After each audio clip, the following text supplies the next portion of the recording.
Okay, so let's kick it off. What did we learn last week? What did you learn from Nathan?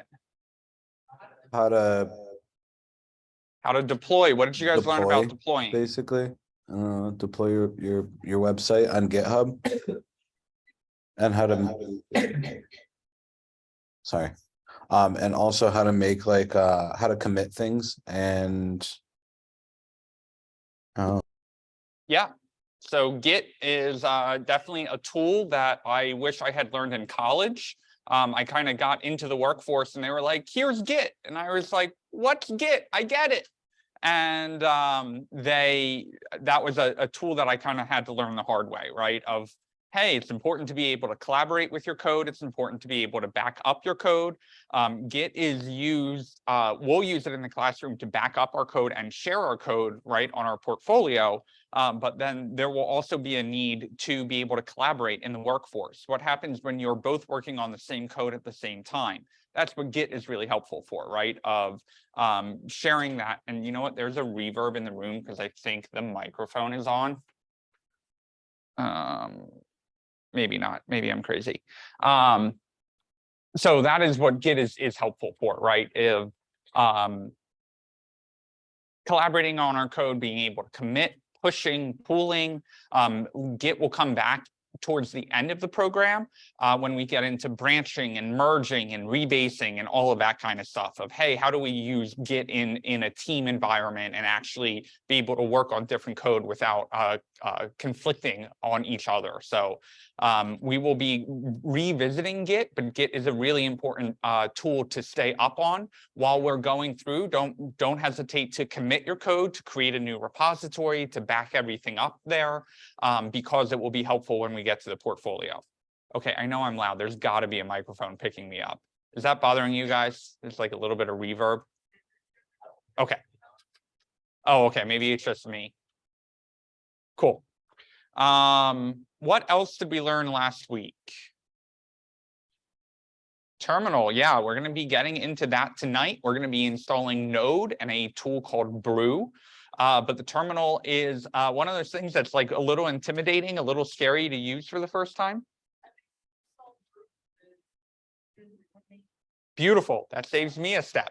So we'll be installing Node tonight and being able to actually start executing our JavaScript outside of the web browser. So that's coming down the pipeline. Is there anything else from last week? Any cool light bulb moments? Any cool like yays? Anything that you would like to re-review this week?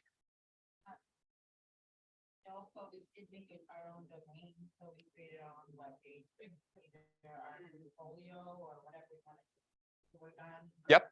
Probably in the near future, I'm gonna help to add more pages onto my domain. Sure. So other than that, that's pretty much it. And cool. Yeah. That's it. Yeah, so kind of cool to buy your domain name and like see how you get out on the internet, understanding that the domain name and the hosting are kind of separate, learning about the DNS system, how those web pages link together. I think this curriculum is so cool because I can go away for a week and come back and it's like, oh, you guys are exposed to a little bit more of the industry, right? Like you're deploying, you're on the internet now, all of that kind of stuff. So that's always fun. They shared things. Yes. Yep. Mostly for our portfolio, but we also created like capstone one linked to that same domain to be able to view the capstone. What are we gonna? So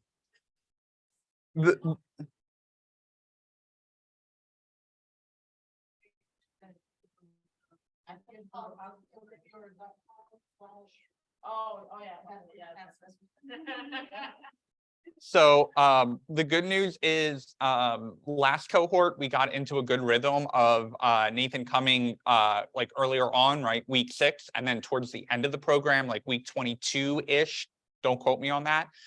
We were able to slide the curriculum a little bit to have Nathan come back for an entire week and a half. So you guys will have more one-on-one time to kind of get your deploys working, to get your databases set up, all of that kind of stuff. That will be for an entire week and a half towards the end of the program. So Nathan will be back to help you guys get your projects online and all of that fun stuff from there. So yeah, DevOps is one of my least favorite things to do, and is one of Nathan's favorite things to do. So with that said, I am qualified for all of that stuff. So if you're stuck, if you need one-on-one help, if you can't get your website working, whatever it is, I'm definitely available to help you guys on that.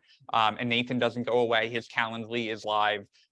Nathan is an amazing programmer in addition to all of DevOps, which kind of makes him, I don't want to say unique in DevOps. A lot of people will start with programming and then say, oh, I want to go into more of that infrastructure kind of role.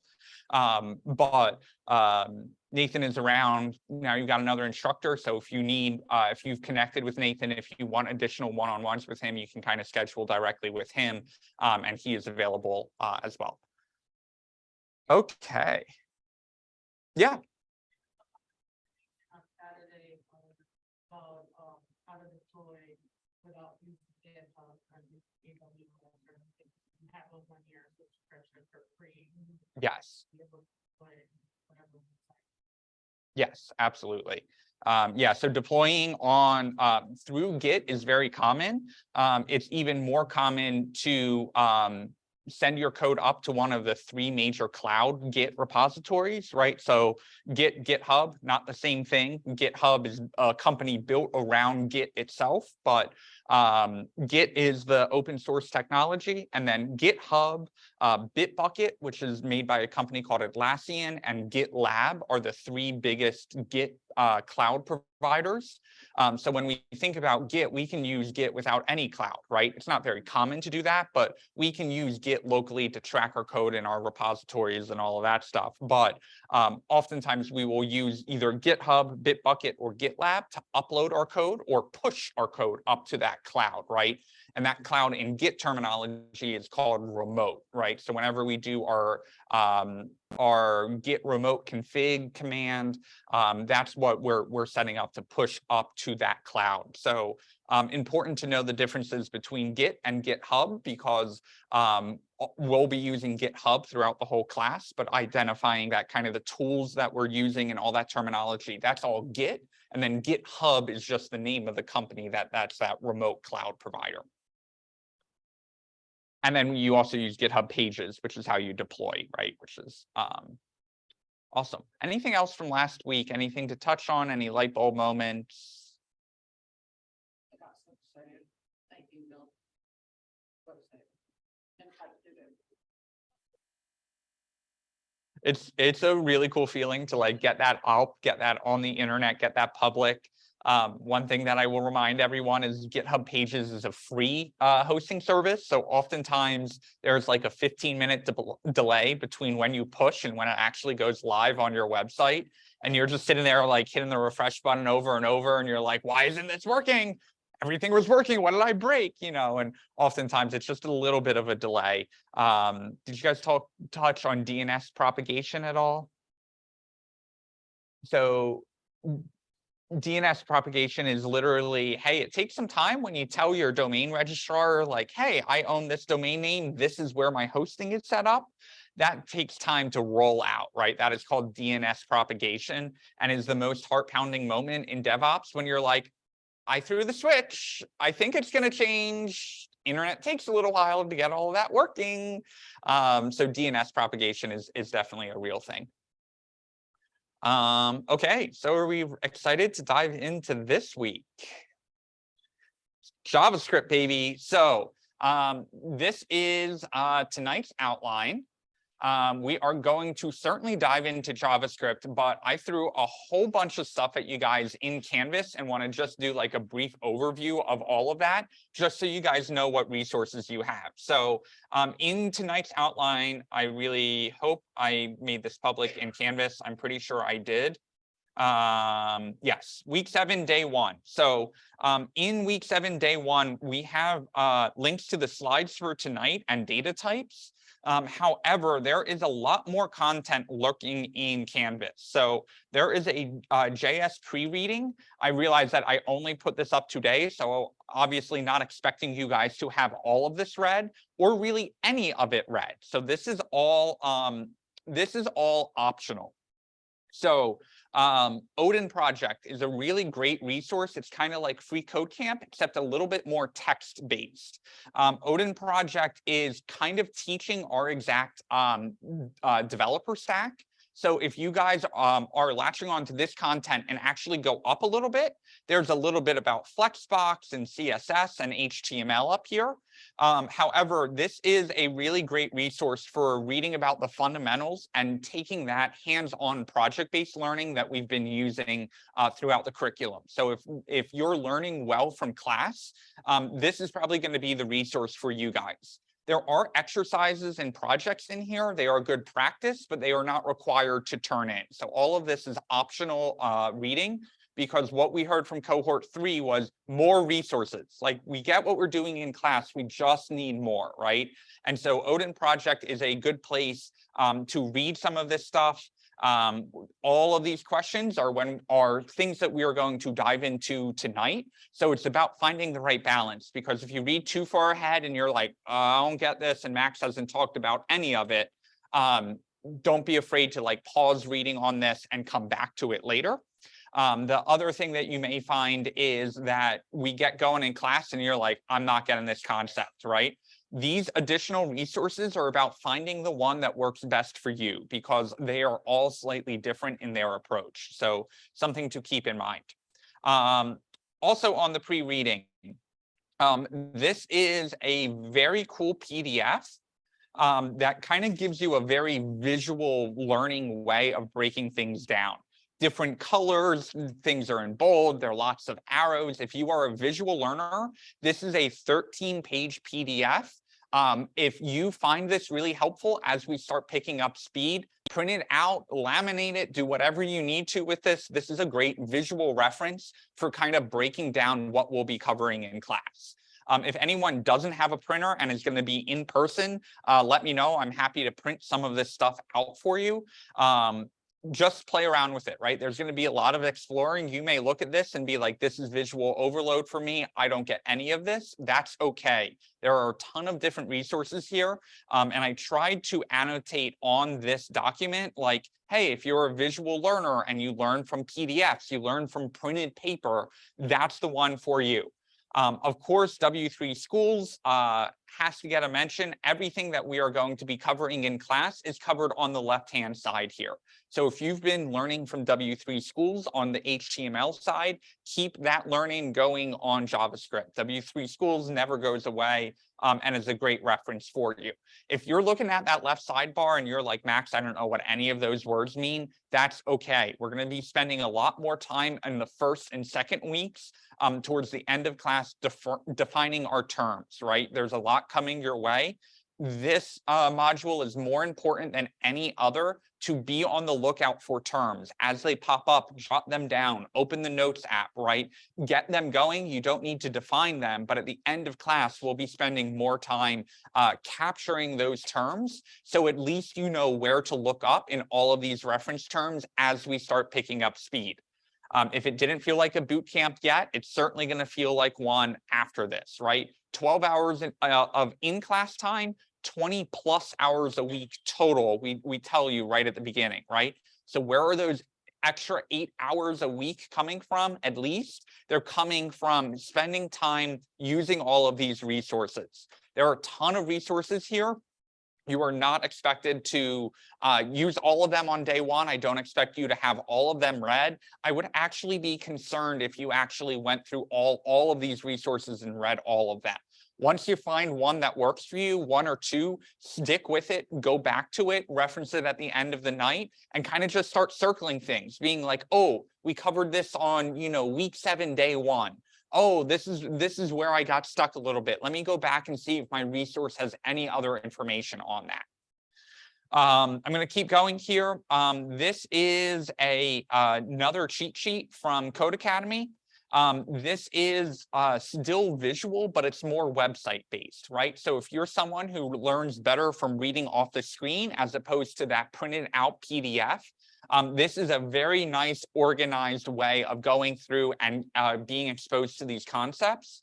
The only thing that I want to throw out here is the links over here are actually links that take you to different pages. So as we start going here and you're like, what are conditionals? I want to be able to reread this. This is more of like a lightweight textbook for JavaScript, right? So Code Academy, a great resource here. I know you guys can click on all these links and explore, but I'd just like to expose you to them because you might have that moment where you're like, ooh, pretty, right? And that's going to be the resource that you want to go back to and remember.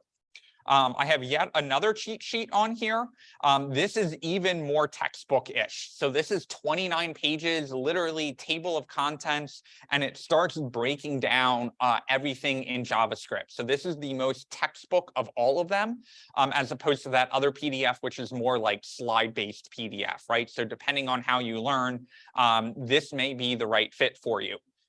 There are 1,001 cheat sheets on the internet. There are all kinds of references. These are resources that we have started to gather and ones that I have vetted because there are a lot of them. You may find one that works great for you, but I'm like, other students haven't really learned from that one, right? So even though this seems like a long list, these are the ones that personally resonate with me or I have seen resonate with students. So that's where they come from, this list. There is one called JavaScript Info. If you are someone who is like, overload me, baby, I want to know everything that there is to know about JavaScript, this will cover like every feature of JavaScript, right? This is overloading. There is stuff in here that I haven't even heard of, right? So if you find this resource helpful for you, don't feel that you need to understand all of it in order to get going. But there are certainly things in here where you'll come in and be like, oh, we covered variables in class. I wonder what variables are about, right? And that will give you a whole breakdown of variables and kind of going from there. And then the last one I have for you is Karen's absolute favorite. Get a dirty glare. This is Eloquent JavaScript. I cannot stand Eloquent JavaScript. However, it is on the list because there are a certain set of students, probably about a quarter of the class, who this will resonate with. And they'll be like, Max, I hated all of your resources except Eloquent JavaScript. I learned nothing from you. I learned JavaScript from this book. It is not the way I teach. However, this is if you are a person who doesn't want to drive a car until you understand how to change the oil, this is the book for you. This is computer science at the core that happens to be teaching computer science through the lens of JavaScript, right? This is very much under the hood. This is, if you think like the computer thinks, Eloquent JavaScript is for you. This is actually available as a textbook on Amazon, but the publisher has made it available for free on their website. Karen did send me a list of actual physical books. So if you are someone who loves going to Barnes & Noble and learning that way, I will have this updated, that pre-reading assignment updated by class tomorrow with all of the books that Karen has recommended as well. JavaScript is going to feel like you're getting it. You're going to get into the projects and then you're going to be like, oh God, I need to spend some time on those additional resources. So I like to expose all of this to you guys just so you have an idea of them. I also would recommend using your live stream, your back channel, right? When you're finding resources that are helping those light bulb moments go off, share them with your fellow students, right? These are a ton of resources. And because of that, when you find a snippet that is helpful to you, whether it's on this list, whether it's an entirely different resource you found, whether it's something that I said in class that you finally understood a different way and want to share that with each other, right? Those light bulb moments tend to be triggering moments for everyone else, right? If your light bulb went off, share that with other students because that may help someone else's light bulb go off. Schneider, and then I'll come to you. What's that? All of them are very up to date. JavaScript releases updates every couple of years. And the reason why it is so slow to do that is all the web browsers kind of have to get on board and agree on them to implement them. And JavaScript takes a long time to change. So there are newer versions of JavaScript the browsers haven't even started to support yet. So we'll be focusing on ES6. ES6 stands for, the E and S stand for ECMAScript, ECMA script. That is actually the technical name of JavaScript. There was some stupid trademark battle between Java and JavaScript. Everyone calls it JavaScript. If you put ECMAScript on a resume, people would think you were a real nerd, which might not be a bad thing. But ECMAScript is the technical name for JavaScript. ES6 is the largest update to JavaScript, and you can see it came out in 2015. So ECMAScript 2015 or ES6 are the same like version numbers. Sometimes they use years, sometimes they use the number of it. I think they finally decided on one or the other, but I can't remember which. So if you see ES6 or ES 2015, they mean the same thing. This is the latest version that everyone has kind of agreed to teach. So there are slightly newer features in ES 2016, 2017, 2018, 2019, 2020, and 2021 was the latest. But ES6 was by far the largest update to JavaScript. That's the one that we'll be teaching, but everything is backwards compatible. That means that anything that we do in ES6, that means anything that we're learning in the very first version of JavaScript still works to this day in all web browsers. So we'll be teaching, for example, let and const. Those are two commands that we use to declare a variable. That is ES6. That is the preferred way of doing it. But you can also declare a variable using var. Well, we've used var for the past 20 years in the web browser to declare a variable in JavaScript. So var still works, just let and const are the newer preferred ways of doing that. That doesn't mean that if you put a var in your code that everything's going to blow up. It's just that this is the newer way of doing it. That's the ES6 way.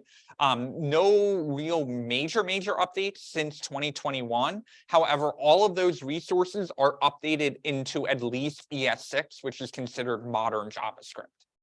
Great question. Xona, go ahead.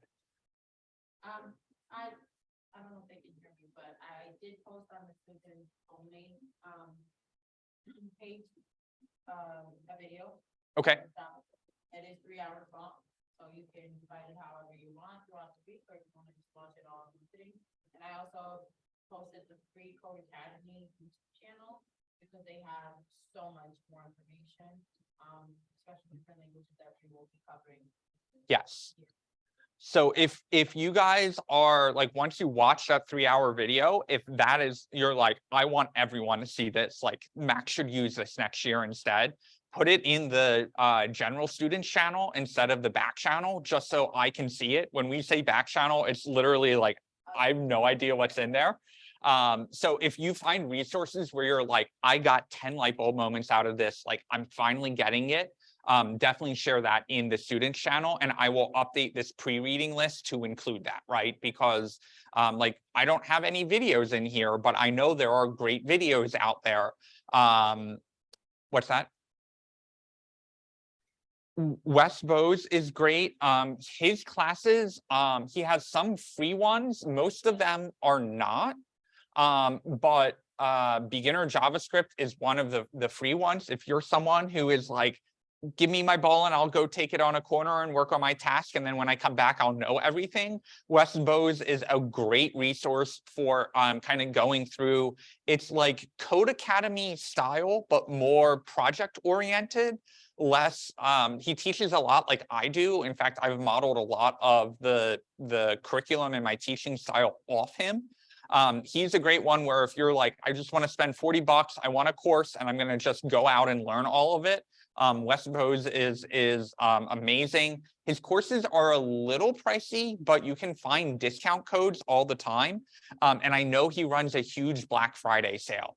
That is a great use of your stipend dollars if you're looking for additional content. He is great and he is super up to date. Schneider, to your point, he updates these every year or two. So these courses are a great way if you're someone who learns from like going through a Code Academy or Udemy style course. Wes Bose is great.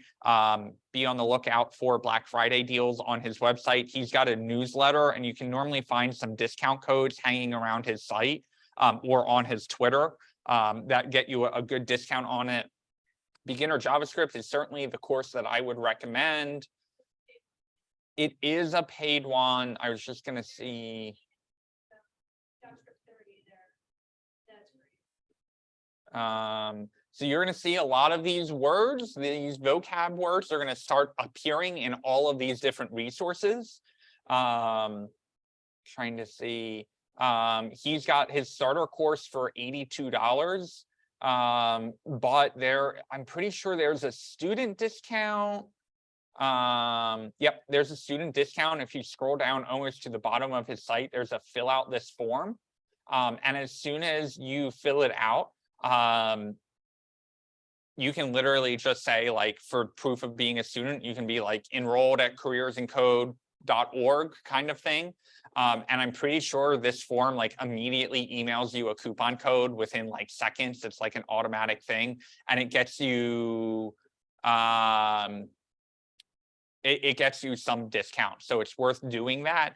And if you're not sure if you like him, if you want to like try it out, there is this JavaScript 30, which is like learning to build 30 things in 30 days. And it's just a bunch of different projects. You can check that one out for free, see if you like it, and then go from there. So lots of great resources for you out there. Karen, can you actually update this assignment to include Wes Bose and there's a 3-hour free code camp, was it? It's a free code, yes. There's a 3-hour free code camp YouTube video that should have like a gazillion million views. That's worth adding as well. And if you're wondering, okay, Max, these resources are great, but you missed the one giant one that we've already used, don't you worry. Free code camp is included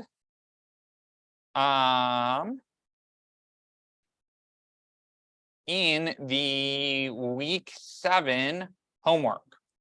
So there are lots of challenges I would like you guys to complete at free code camp. One, don't be panicked at the list because there are a lot of them.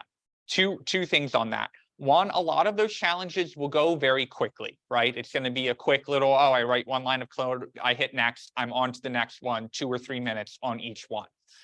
The other thing, if you get stuck on one of them, go forward. Don't worry about getting that one complete. You're not going to lose a point on your homework because you missed a couple of them, right? Do not be afraid to just forge on to the next one. They're all kind of interrelated, but you're not building a project at Free Code Camp. It's very much like, here's a little bit of knowledge, you go use it, you move on to the next piece. The second thing I will say is, while this says week 7 homework, if you scroll down and look at the due date, it is November 20th. That is not Sunday, that is next Sunday. So you've got 2 weeks to get this done, but don't put it off until the end, because 1, it is going to take you a little while to get through. 2, if you are keeping up with this, there are concepts in class that you will understand better because you already covered them in Free Code Camp. And 3, just because this homework isn't due for 2 weeks does not mean you get week 8 off from homework. There will be another homework assignment for next week as well. So I am pushing this one out. It isn't due until the Sunday after the next Sunday, right? That is going to be, I don't have my calendar open. Anyway, it's not this Sunday, it's the following Sunday, but there will be another homework assignment for week 8. So don't put this one off. And if you have any questions at the beginning of class during stand-up, if you're stuck on one of them, it doesn't matter if it's the very first one in the middle, or one towards the end. just bring the name of that challenge to class, and we'll spend a couple minutes at the beginning of class going through that one. The other thing I will say is if you get it, you get the green check mark and you're like, I have no clue why they had me do that. I got it. I'm ready to move on, but I still don't understand like what that challenge was. Ask that in class, right? Whether it's remote, whether it's in person, just be like, Max, can you go over whatever this, the name of this assignment is, or the challenge or whatever they call it. And we can definitely go through and do those together. If you are flying through your JavaScript and you're like, give me more, like bring it on, baby. Like I want some more.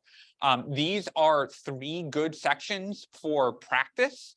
They definitely get bigger in size. So these you can probably start on in the first 15 minutes and get done. Then they go to like 30 minutes, and then you're all the way up to like, ooh, this is going to take me an hour or 2 to get done. Those are totally optional. If you do decide to take them on and get stuck on those are better ones to schedule a one-on-one with me, and we can kind of code through those together. But for any of these assignments up here, if you get stuck on any of them, bring them into class or schedule a one-on-one if you prefer that, and we can start working together on all of that. Yes. So if this is November 20th, when will it be available? Today. That's already not available. Can you check, because it's published?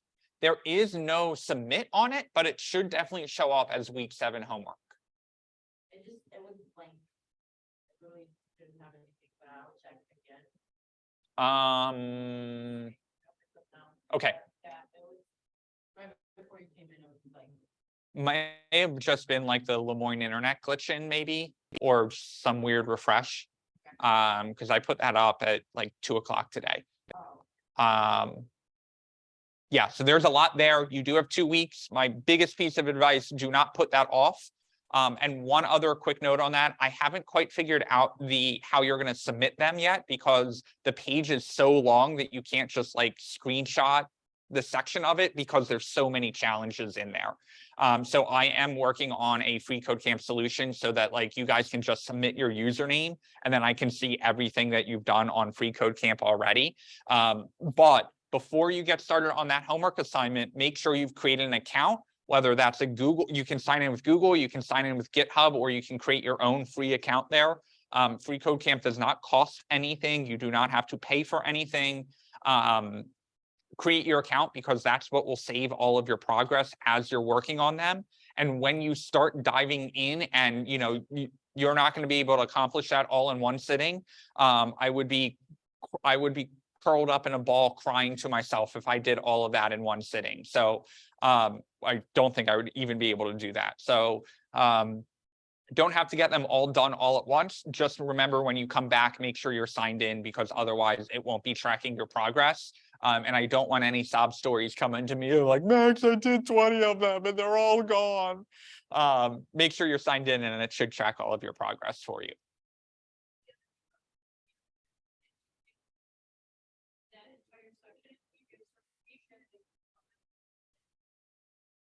Yes, and that certification is certainly pretty well recognized. Free code can't, it's not like, there will be very few jobs that are like, please show me your free code camp certification in order to like get this job. But it is, I don't want to say it's an accredited curriculum, but it's a pretty well-known curriculum. So you can get the certification. You will need to complete like that whole section in free code camp. But that may be a good thing to think about, like over Thanksgiving, over the winter break, right? The last week of the year, of like, let me stay up on my JavaScript. Let me keep picking away at this. And then by the end of it, you can get that certification that links right into LinkedIn and gives you a nice shiny PDF and all of that kind of stuff. So yes, that's a good tip of that certification. Okay, I threw a lot at you guys. Any questions on resources or anything like that? Again, do not expect you to read through all of them, but it may be something that you want to go through those links, see what resonates with you, pick out 1 or 2 that you like. Don't be afraid to print if you're someone who is like a hard copy person. I will also have those books up there. And there are also some of those resources that, like, even though it's a free website online, you can order it on Amazon for $10 and have like the printed copy of it. Definitely something to consider if you are someone who learns more from those tangible things. Okay. With all of that said, I need water, and then we can dive in to what we're covering tonight.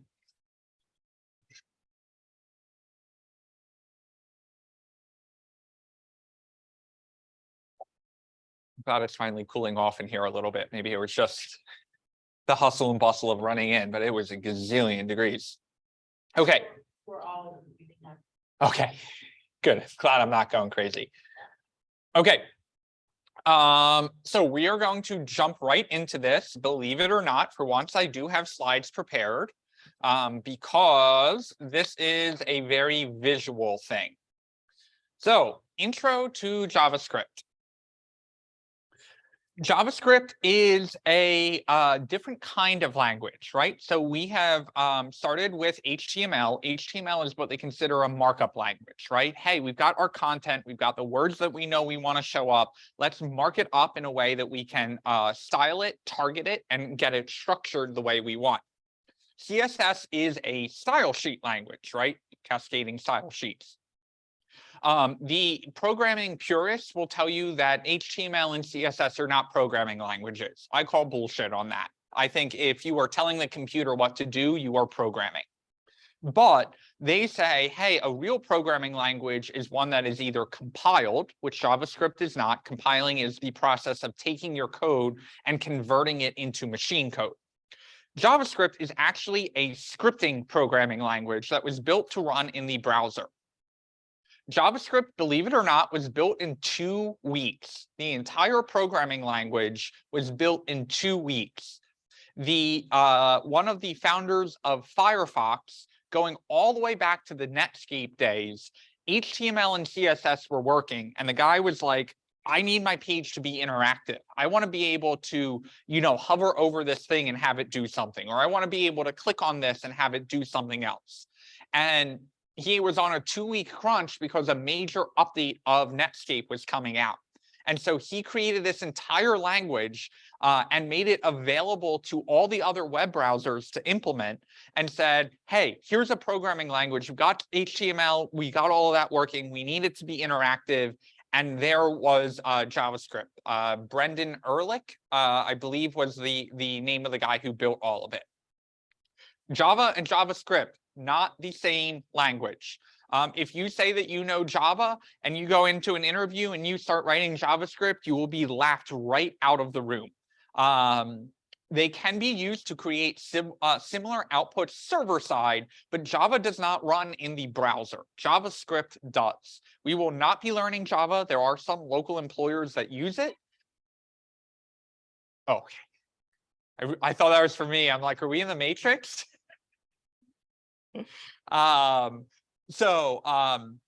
Important to separate them out. We already touched on ECMAScript. It's often abbreviated to ES6 or ES 2015, but everyone calls JavaScript JavaScript. You will very rarely see ES or ECMAScript reference at all, unless you're talking about the version of JavaScript. That's when you'll see the ES6. It was built in 1995, has been the dominant programming language for in the browser ever since. There are very few programming languages that will run in the browser. That list has grown a tiny little bit in the past couple years, but if you're talking about making anything work in the web browser, making that interactive, they will all be using JavaScript.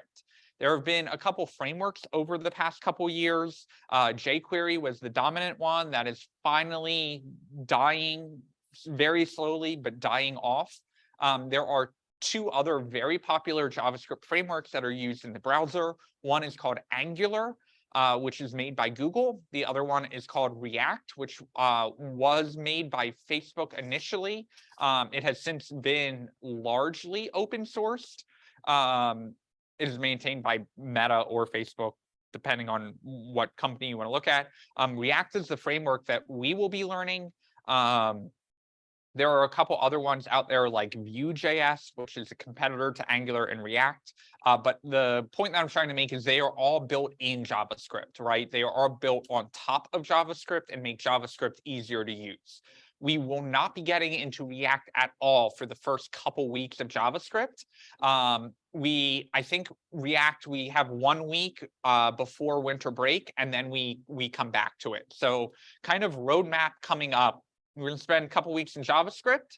Ryan Goss is going to come in, who is a software engineer at Density, and he's going to teach you guys all about APIs, application programming interfaces. You'll have 2 weeks of basically, hey, we got our code up on the web, but how do we interact with other people's code on the web? How do we get their data and bring it into our app? We'll be doing, you'll have Ryan for 2 weeks covering all of that material. You'll build a cool project with the New York Times and pulling in bestseller data and learning how to format all of that. Then we get started in React right before winter break, and that takes us all the way in to backend programming and Node.js and all of that stuff. So that's what's coming down the pipeline. The schedule is pretty up to date with kind of where we're headed in case you're curious. The other thing I wanted to mention that I forgot to at the beginning of class, OpenHack is on Thursday. So we will not be in the library lab. We will be downtown at Common Space, same place that it was last time. You do not have to have anything prepped for that, but just be prepared. It's not required to be there, but highly encouraged to be able to socialize and do all that kind of stuff. Don't be afraid to think about everything that you've learned in kind of the past couple weeks. A lot of the same faces will be there, and sometimes it's nice to have like someone to brag to about like everything that you've learned, right? So that will be Thursday at 6 p.m. And we'll be kind of canceling class for that. And then the other thing, capstone check-in will be tomorrow. For anyone remote, we'll have microphones set up around the class, so you'll actually be able to hear other people as they do their capstone check-in. You want to have 3 questions prepared. What have you accomplished so far on your capstone? What do you plan to accomplish in the next week? I'm sorry, in the next month or so before the next capstone check-in? And where are you stuck? What additional resources do you need? How can we help provide additional information for you? Do you need more one-on-ones? Kind of where would you like additional support? It's going to be like 2 or 3 minutes per person. Try and keep it short. We'll cut you off at 5 minutes, but try and keep it as quick as possible. We'll roll through everyone in the class. If you think you can get out of that capstone check-in because you were nervous of public speaking, do not worry. We will call on you on Wednesday. We will hunt you down and make sure that you get your capstone check-in done at some point. If you have any questions about that, feel free to hit me up on Slack. Can you Slack us the link to RSVP for the OpenHack this week? I would if there was a link to RSVP you too. Yeah, I messaged Mike. He confirmed that it will be on Thursday, but he doesn't have the meetup set up for it yet. So as soon as I see that link, I will send it to all of you guys, but nothing to RSVP to yet. Shiner, did you have a question?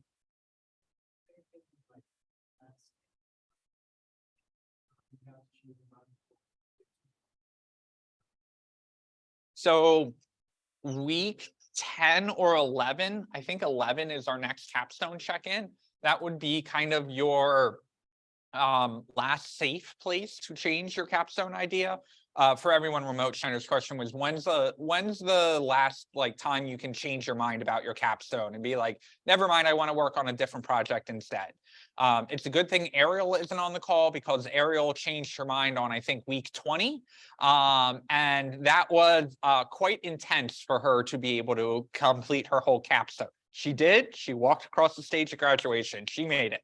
So that's not to say that week 10 is like your hard cutoff date, but the later you wait after that, most certainly the harder it becomes to kind of catch up on all of that.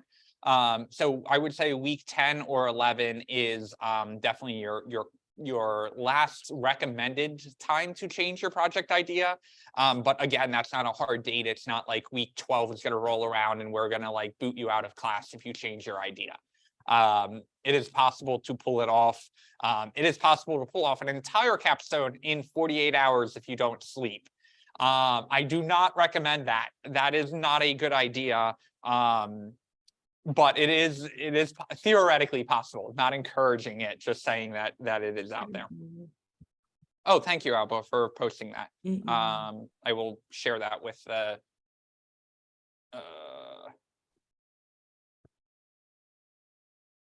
sorry, I realize I didn't have Slack open and I probably should.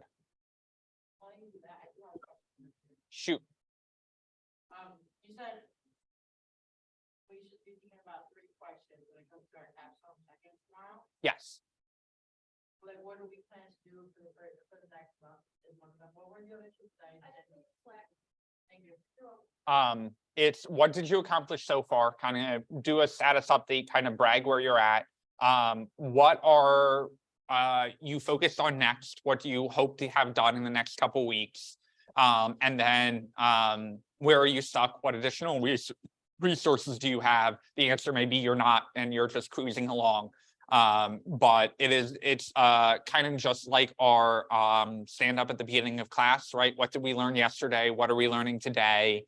You know, what additional resources are out there? That's kind of a traditional stand up.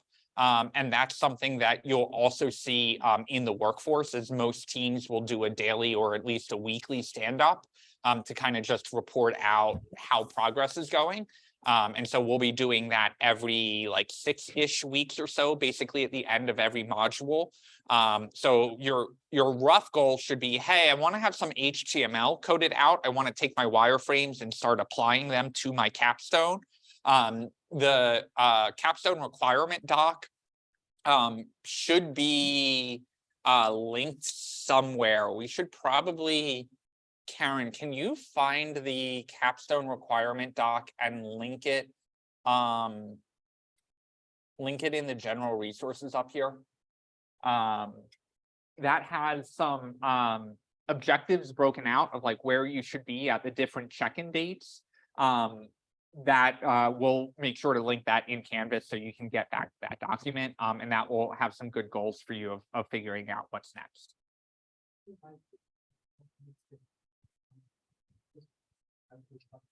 Yeah.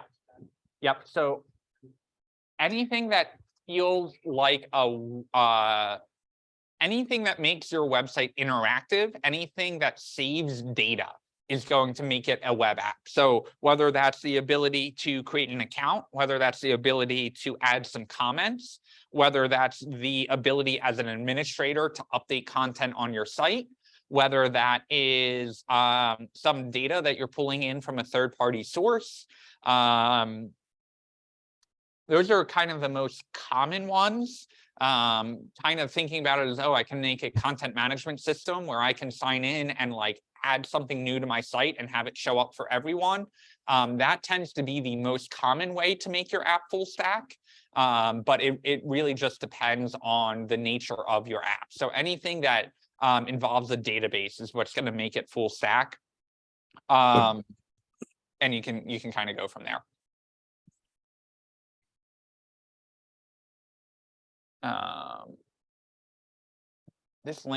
This meetup link must have just been posted because I did not get an email for it yet, but I just posted the open hack link for Thursday. If you guys can RSVP to this, obviously it is free to attend at 6 p.m., but it just helps Mike know how many Jimmy John's sandwiches to order. So if you guys get a chance, please RSVP to that.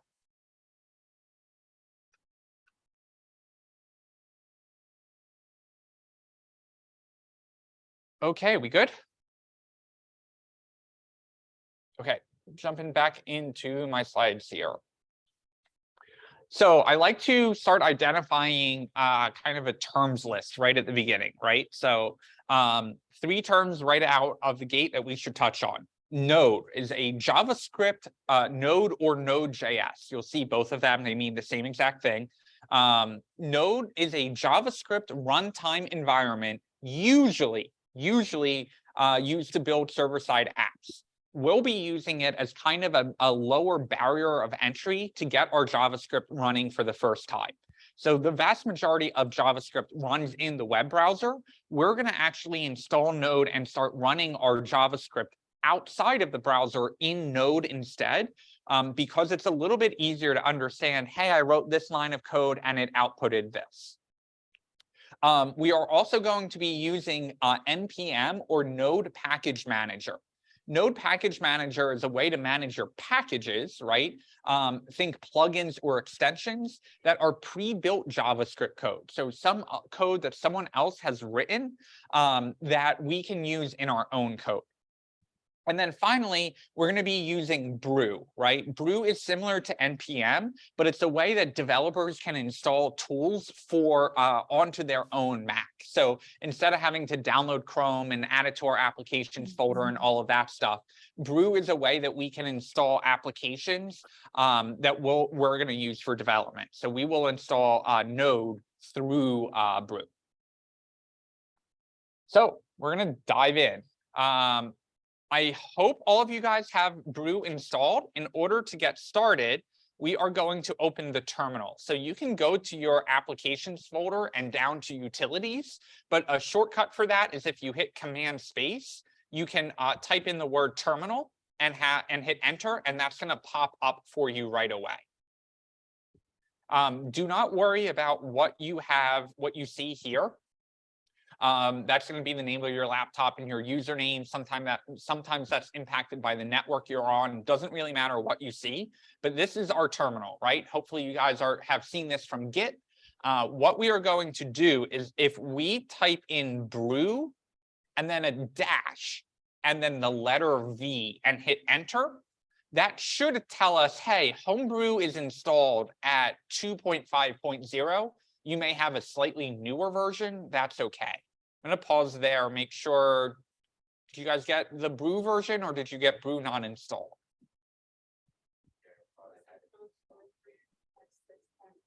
Okay, so you're good. Command not found. Okay, so let's go through those steps.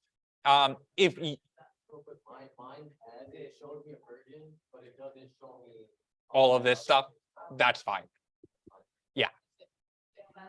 Brew space -V, enter. So if you do not have Brew installed, if you got Brew command not found, what you're going to do is go to homebrew.sh. No, you're not. Don't go to that website. You're going to go to brew.sh. Again, this is only if you have a command not found for the Brew. If you have any version of Homebrew, you're good. If you don't have it installed, go to brew.sh. You're going to go down to this little clipboard icon and click on that. And you're going to go over to your terminal and hit Command V and hit enter. And then you're going to have to enter in your Mac password. You see that little key down there? Whenever you type your password in terminal, it does not actually show up that you're typing. That is normal. So if you type in your password and hit enter, it's going to show you everything that installs, and then you can hit enter one more time, and it's going to go through and either install or update Homebrew for you. Again, this is only required if you got a brew command not found or command not installed or something like that. I'm going to wait a minute because I ran the command and it's going to take a minute to download it. If anyone has questions virtually or in person, just go ahead. Oh, I don't know. Command and plus. And if you keep hitting plus, it will keep getting bigger. Naj, do you have a question?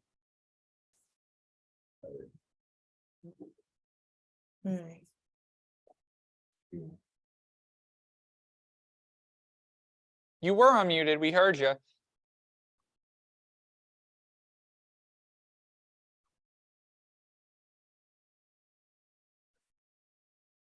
I am going to sit here and regret running this command while, oh, okay, we're making progress.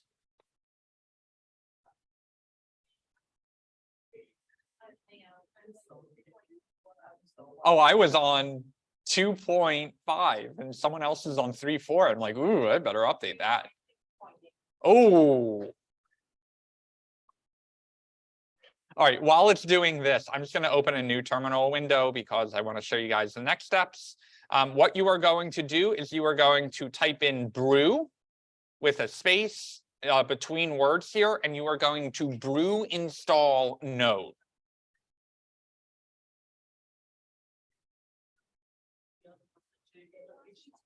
Okay, yeah, we did.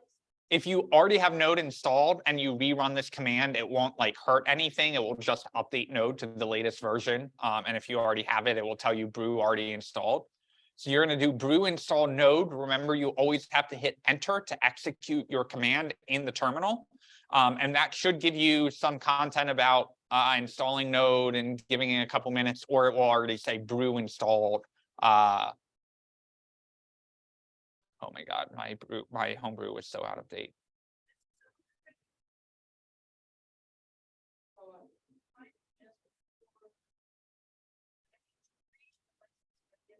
Yeah. Success on node install. Okay, good.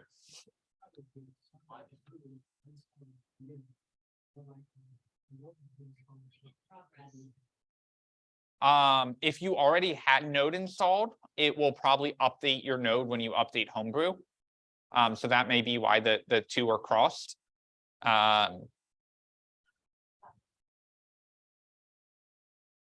Let's see, whoever gets to install node first wins another piece of candy or something. Oh, okay, good.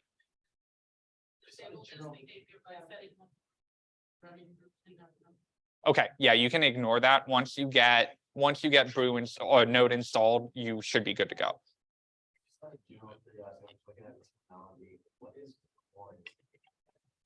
So homebrew, like most developers, go overboard on their naming conventions.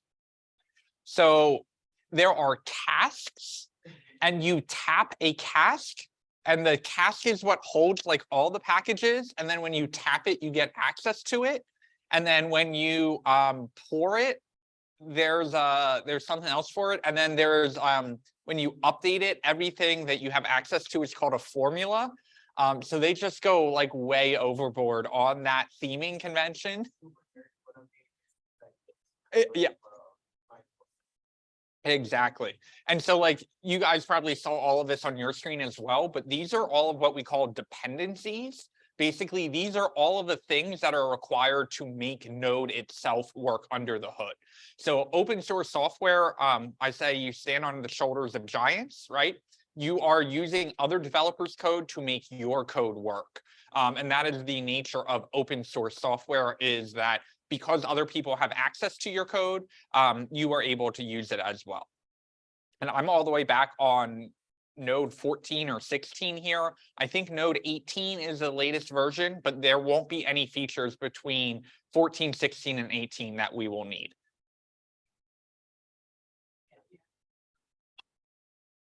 You'll get there eventually if you're not there yet.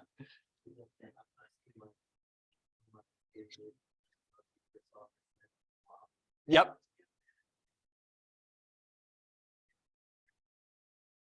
Okay, so while that's going in the background, because I think most of you guys are up to date, let's go back to our slides. Oh, look at me, I even include the brew install commands. Okay, so console is a way we can see the output of our JavaScript. We could write thousands of lines of code that don't output anything. The computer doesn't actually care, but we need a way to be able to see the output. So when we output things, we are going to use a command called console.log. When we're in Node, those console commands will show up in the terminal where we execute that. However, when we do get to running code in the browser, which will probably be towards the end of this week, the console will be in those dev tools. So we've already seen the right-click inspect. And when we right-click inspect, that's where we see the elements and we see all the CSS properties. And there's another little tab up there called console. If we don't have that console open, we can't see the output of our JavaScript or any errors that may be there. So keep that in the back of your head. As you start writing your JavaScript code, think about where is that console. In Node, it will be in the terminal. In our browser, it will be in that console tab in the inspect. I'm sorry. Okay. Yeah, go ahead. Then to install Node again. To install Node, it's going to be brew install Node. And once you get it installed, it should give you, I had a bunch of other things that needed to be updated, but basically, if you get down here, and you have another command, it is successfully installed. And you can check to see if it's installed by doing a node-v, and that should print out the version of Node that you have installed. Look at me, I'm all the way up to 19. If you have anything between 12 and 19, you are good to go.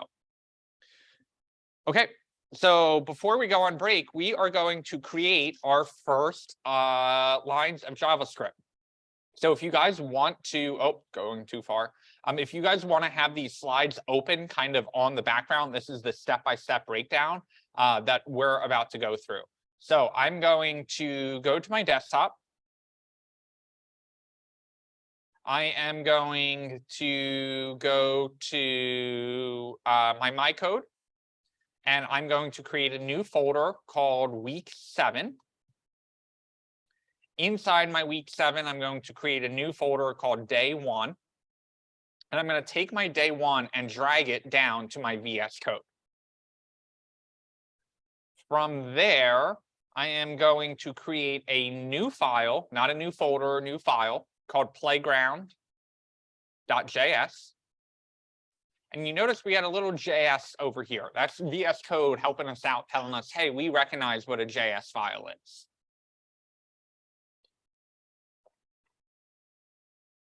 From there, we are going to do a console.log.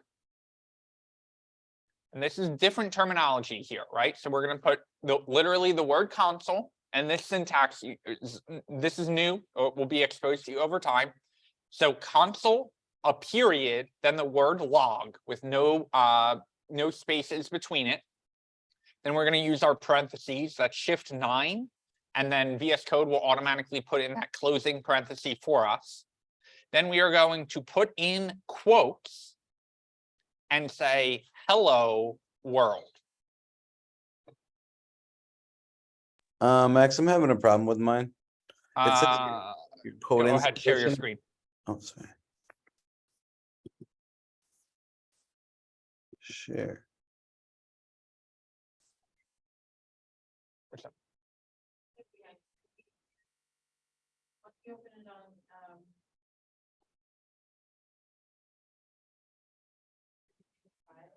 on, Jordan, I don't love that VS Code appears to be corrupt. Try Yeah. do a Command Q to completely quit it.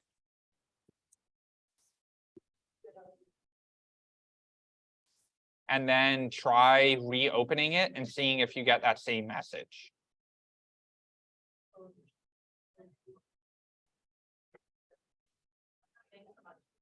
Okay, I like that better. So did you create your folders yet? No, I didn't. It wouldn't let me get past that before.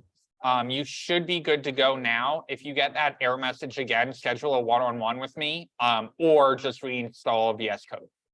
Okay. Why is this? What is this one? Oh, my system wants to update too. That's why to Ventura. Yep. Okay. Wait a minute. So what do I open the files as? Open. Yep. You create a week 7 folder and then a day 1 folder. Okay. And then inside of that, you're going to create a new file called playground.js and put in the words console.log hello world. Okay. Thank you. Yep. Anyone else need help? Need to stop sharing. I gotcha. Cool. Thank you. that's how you. Do what? Oh yeah, you've seen all my tricks in person. If you press go live. Or when I don't press go. No, I don't know. You probably get some error.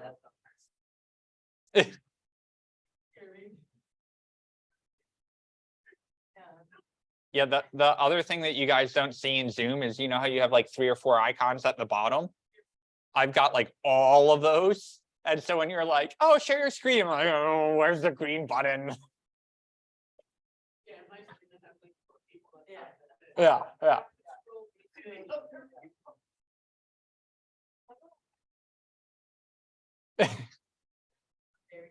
Okay, so did we all get our console log?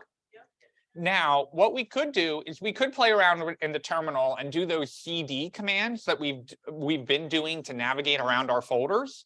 But there's a little trick in VS Code. We can right-click on our playground.js. If you're on your trackpad, remember that's a 2-finger click, or you can hold in Control and click on the file. And you're going to go down to this Open an Integrated Terminal. And that's going to pop open a new window for us down at the bottom here. This terminal is really cool because you see how it says that D1? That's telling us that we're actually navigated in our terminal to the same folder this playground.js is in. Does anyone remember what command we can run to see what directory we're in?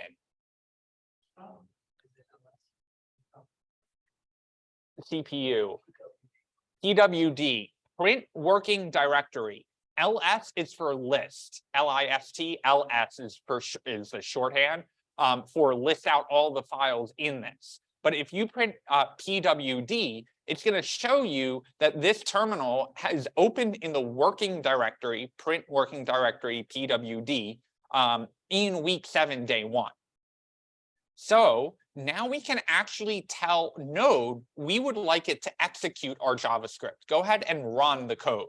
So we're going to type in the word node and then a space, and then we're going to type in playground.js. Are you sharing your screen? No, I'm not.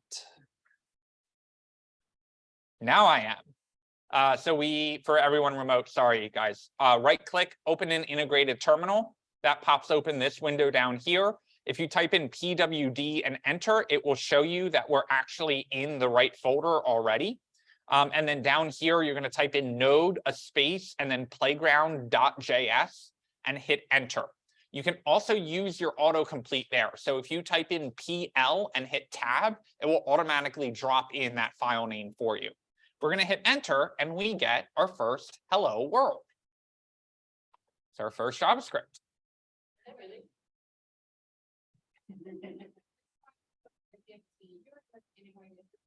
Right click on the playground.js and that will give you open in. Yes. What do we do after we do the open integrated terminal? Type in node and then playground.js in that thing that popped open down here.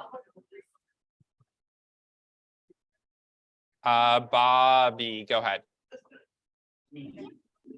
Mine for some reason says command not found. Okay, go ahead, share your screen. You might need to install Node.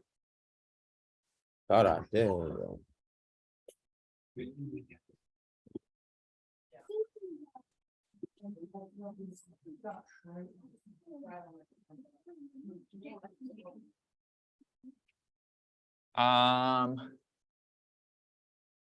Yeah, so it looks like your node didn't get installed. Let me request remote. Although it does look like it installed over here. So sometimes what we need to do is reboot VS Code after Node is installed. Okay. And then reopen it. And I'm hoping that solves your problem, because if not, it's going to be a real headache.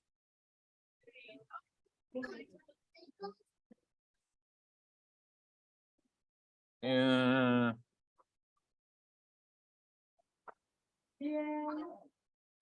Are you stacking things now? Oop. Oh, that's not good.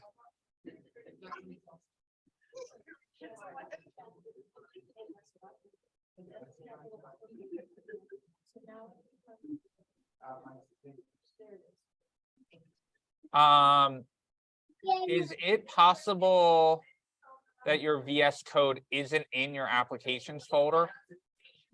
Possibly, I'm not sure though. Oh, yeah.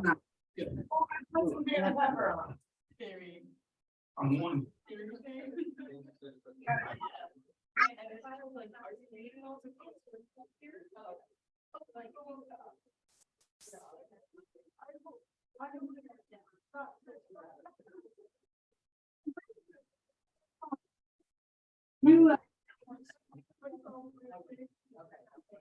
right, let's try, is brew, I wonder if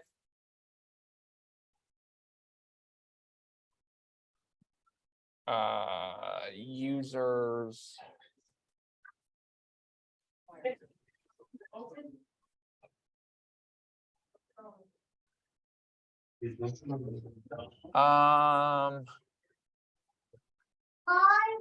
that's really weird that it's having you, it's letting you install it and then it's not holding.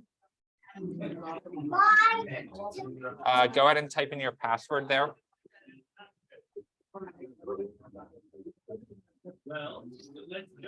Let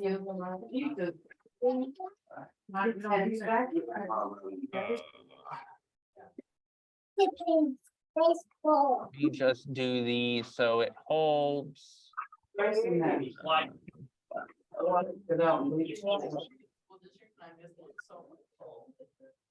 Okay, and now We did all this with Nathan too, so I'm surprised that. yeah, hopefully, okay, now it looks like it's holding. So let's do this. And it says it's already installed. So node playground. And you're good to go. It must have been one of, like, you might have copied and pasted the same one twice or something weird with the brew install. And I think that fixed it. Okay, So you should be good to go from now on out. cool, thank you. Yep. All right, believe it or not, guys, it took us until 7 o'clock, but we got our first JavaScript working. So we are going to continue on with some JavaScript concepts after the break, but let's take a break and be back at 7:25. Did you get my? Fun. All right. So just to do a quick recap here, we got Brew installed, right? That's our dependency manager. A couple steps there that Brew tells you to do at the end of the install. If you don't do them, all of a sudden it tells you have Node installed. You go back into VS Code and it's like, don't know what Brew is, don't know what Node is. Brew is a little tricky there, right? At that end of the install, you've got to like copy and paste those 3 lines and then Brew will actually be installed. Once we did that, we did a Brew install Node. We hopped over to VS Code. We created our folders. We created our playground.js. We opened up our terminal and in our file, we said, hey, console.log. That was the first command we issued Node to basically say, just output this into our console. From there, we needed to tell it what we wanted to output. Excuse me. So we said, hello world. We put that in quotes. And then we went down in our terminal and said, hey, here's this file. Go ahead and run it. And we saw our output of our console log. So we saw some syntax going on there, right? We saw a period in there. We saw some parentheses in there, but we saw those quotes. So let's start focusing in on that. Can you share your screen? Yes, and I should switch the Zoom speakers back over so I can hear you guys. Sorry.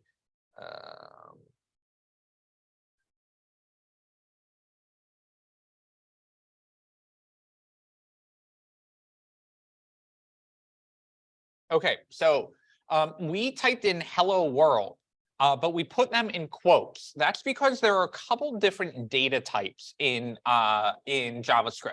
So numbers you just type in as numbers. They don't require any special syntax around them. And then there's Booleans. Booleans are literally true, false. That's, you know, is purple true or false? Okay, that's just a basic, you know, attendance. They're there or they're not there. So that's a true or a false. A string is any variable that has some words in it, right? So whenever we use a string, we put them in quotes in JavaScript so that the JavaScript knows, hey, this isn't actually like a code that we're trying to run. This is a variable that we're keeping track of, and that variable means something, right? So we may say animal equals dog. Well, the word dog isn't actually a command. what we want to do is we want to store the value dog into the variable animal. So that's why we have to put the word dog in quotes.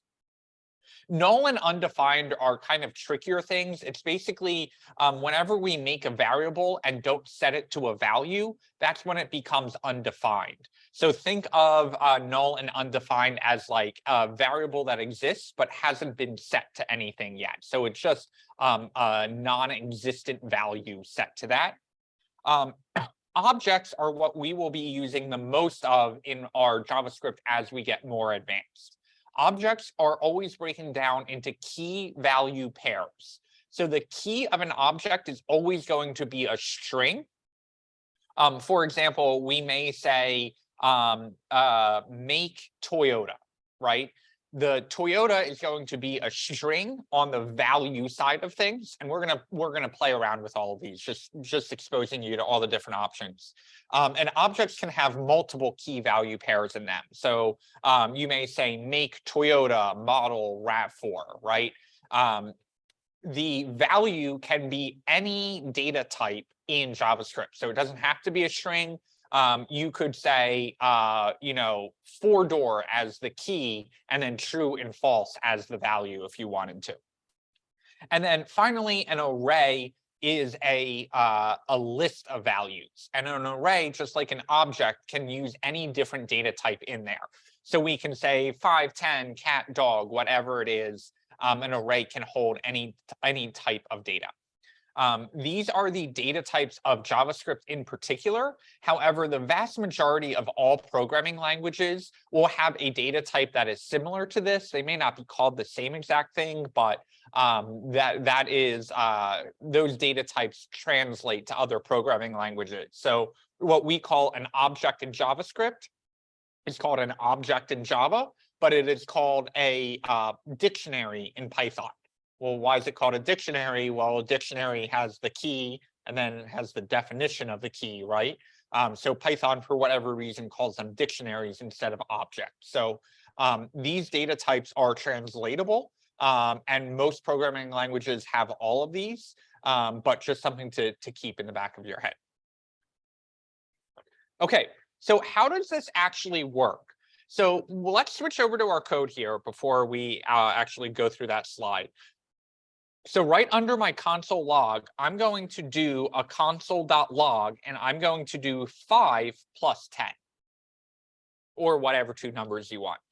I'm going to save that, make sure I saved, go down to my terminal, and I can type out the words node playground again, but there's a little shortcut. If you hit the up arrow key, it's going to automatically drop in the most recent command that you've run. And then you can hit enter on that and it will actually execute it. If you're click down into the terminal and hit the up arrow key right underneath your right shift, and then hit enter, and it should rerun the last command that you just entered.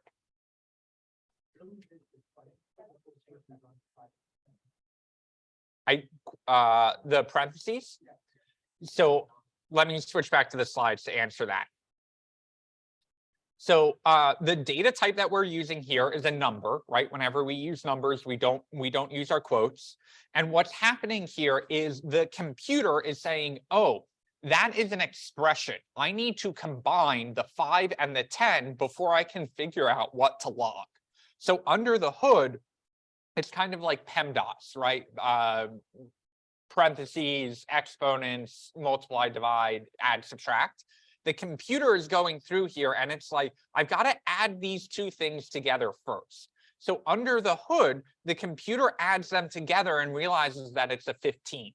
Now it goes through the order of execution and goes, what's next? Oh, I'm going to console.log. What am I console logging? Whatever is in these parentheses. Whatever is in these parentheses are called either an argument or a parameter. We'll be getting into those a little bit more down the road, but sometimes we will write a very complicated line of code that will look like one line to us, but will be multiple steps of execution to the computer. So that's why I like breaking this down a little bit and saying, okay, the computer just isn't going console log 15. It's breaking that down and understanding, hey, step by step, how does the computer execute that line of code? So now let's get into variables here. There are three kinds of variables in JavaScript. A const, which stands for constant, and basically it is it can't be changed. In technical computer science world, that is called immutable, right? Unchangeable. A let is the exact opposite of that. It is a mutable variable or changeable.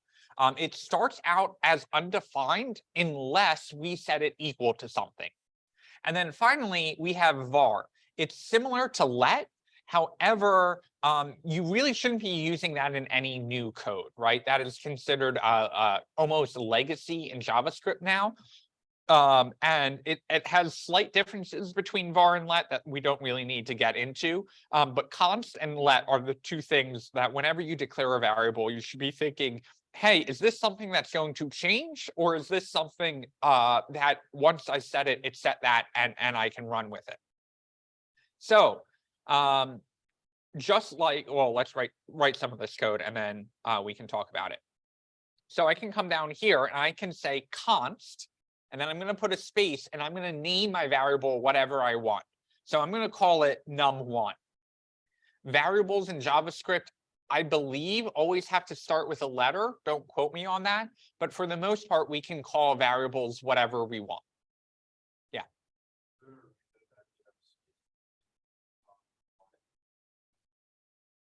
Just to separate them out. The computer will ignore any like empty spaces. So yeah, if I took it out, it would run exactly the same. It's just for code readability. When we get to multi-line code, there will be indentation that we need to apply, just like we did for HTML. And I say need, I shouldn't say need.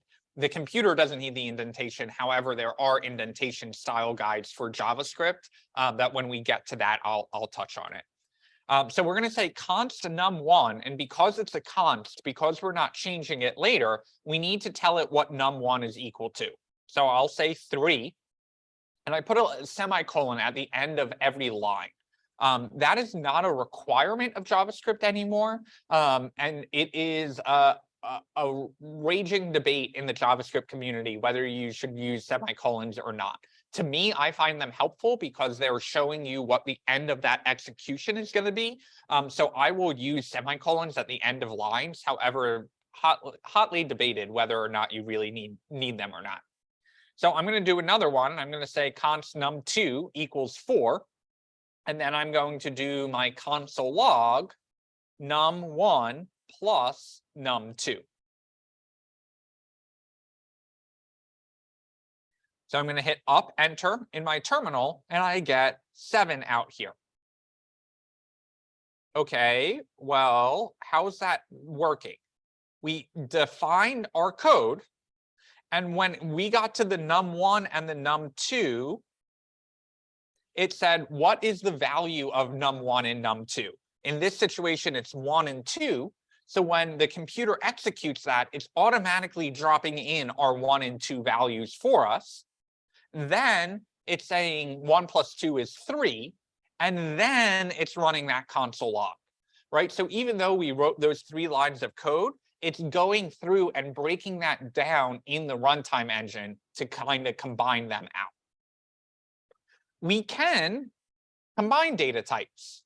So what happens if we put 4 in quotes? Now we got, oh, the zoom bar in the way, we got 34 instead of 7.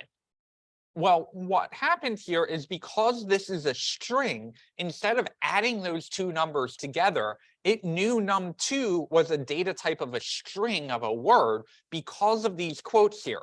So what it did is it concatenated them together. It put the 3 right next to the 4. Well, So technically, if that output is still a number and the 4 is a string. once it gets to the console, everything in the console is technically a string. But yes, according to the computer, yes, the 3 is still a number and the 4 is a string. Now you may say, Max, why would I ever want that? Well, we could do something like we could say const name equals max. And then we could do something like console.log hello name there. So now when we run our code, we get hello. That made no sense. Hello.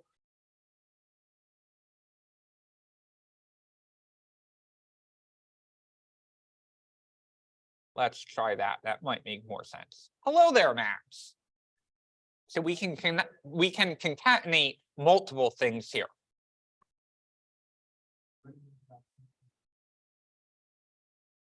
Up in the terminal, you hit the up key. That will auto-complete your last command, and then you can hit enter.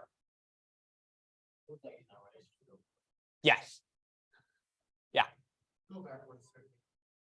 So if you didn't have the quotation around before, it would Give you 7. Yes. but because you did the quotation, it puts them together. Correct. And that's called concatenation. So here it's saying, oh, hello there is in quotes. So I don't need to worry about whatever's inside there. I'm just going to dump that out. Yes.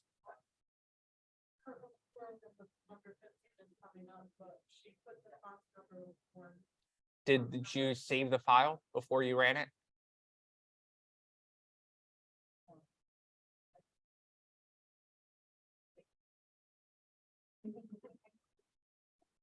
Definitely will. So then we come here and it's seeing name.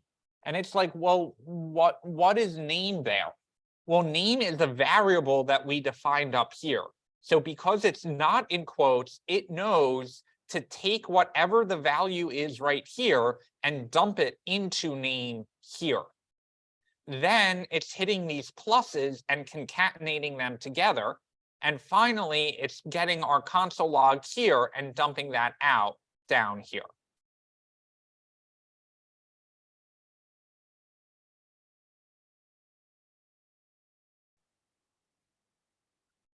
Yep. Mine is still working fine, but my name variable, like in the concatenation log, it has like a strike. Yeah, I don't ignore that. That's VS Code thinking they're being helpful and not being helpful. I don't, it's picking up on some different deprecation. That is, yeah, ignore that. Okay, so let's go back to our slides. We can mix our data types. We can concatenate strings together, right? That's the example that we just did with the hello world or the 2 variables. Note that we can concatenate multiple things together, but that space in the middle there is what will be injected between my first name and my last name. So it's a little bit more readable, right?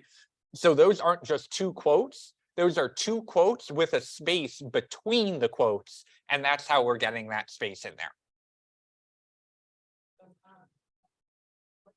Const. It's short for constant. Oh, concatenation. Concatenation is, yeah, whenever you shove strings together. Technically, we're shoving 3 strings together, but concatenation is whenever you put one thing next to another thing. That is called concatenating.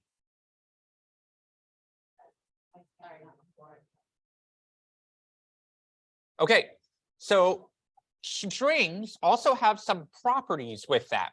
So when we put this dot in here, we're basically telling the computer to get a subset of the data in front of it.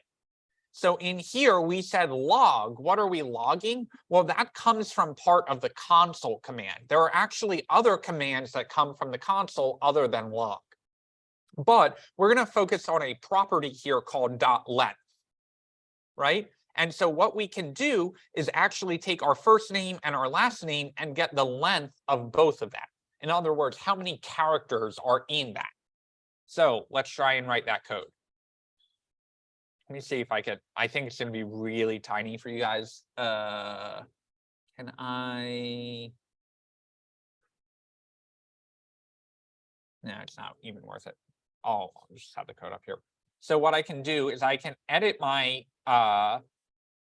and notice what came out here little camel casing, capital N there, right? We use camel casing because we cannot say first space name. It's like, whoa, variables called first. What's name here?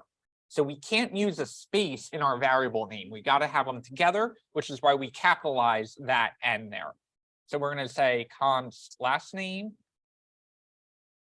Obviously, you can use your own names here. None of this code needs to be turned in at the end of the night. And we can say something like name length is, and again, we're putting this in quotes because we want that actual text to be outputted.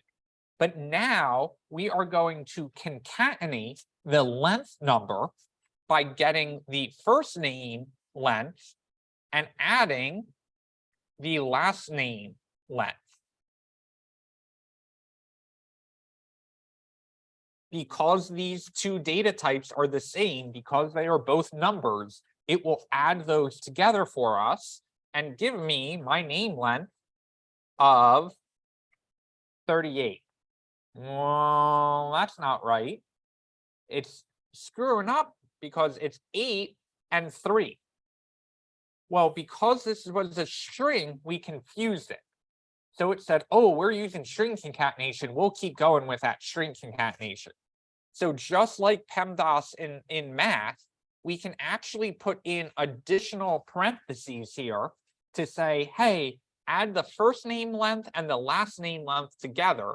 Then take that total number because it's in the parentheses and put it next to name length is.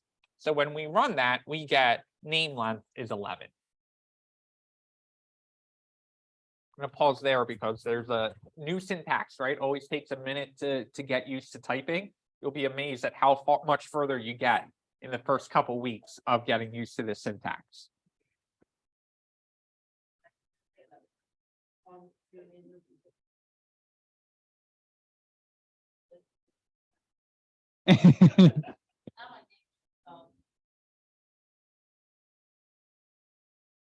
And so that's a good point. What if I forget a G in length? When I come down here and hit enter, I get name length is NaN. NaN stands for not a number. Okay, well, why isn't it a number? Because it didn't know what length was. So if I put that G back in there and rerun my code, I should get my 11 back out.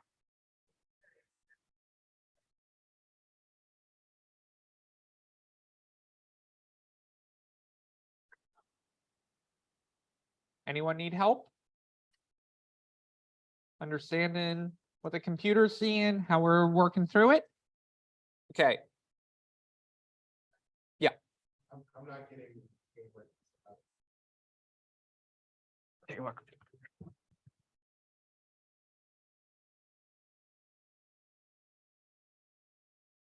Okay, so you have first name is not defined because I actually added, it doesn't know what last name or first name is, it just knows what name is here. So what I did is I renamed this to that, and then I did another one. And now you got name is not defined because we renamed this to first name. Mine's saying that my name length is 12, which is really weird because my name is 12 letters long, incidentally.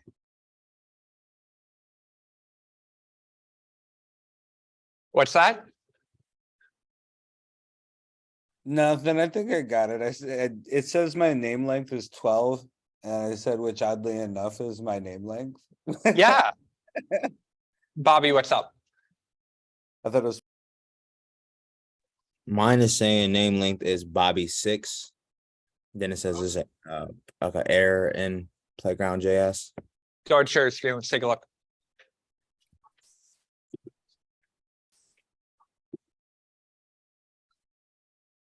Okay, so you're asking for the last name length here, but you're not asking for the first name length. You're only asking for first name. Okay. So you need a dot length right after that first name in order for it to get the length of both of them to add them together. Okay.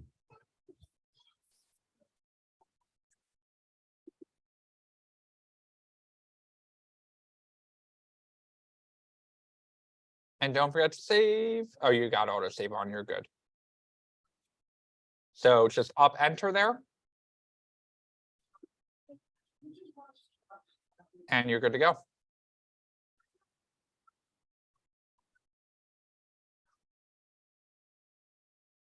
Okay, so remember to share. Pull this back over. Okay, so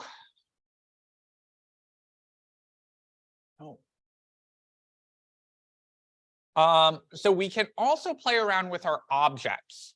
Now, important to note here, while these look like parentheses, you got to look really closely there. Those are called curly braces or curly brackets. I will use them interchangeably. They are going to be shift and what is beneath your minus and plus equal key. That is going to get you those curly braces. So just like we use quotes for our strings, we use curly braces for our objects.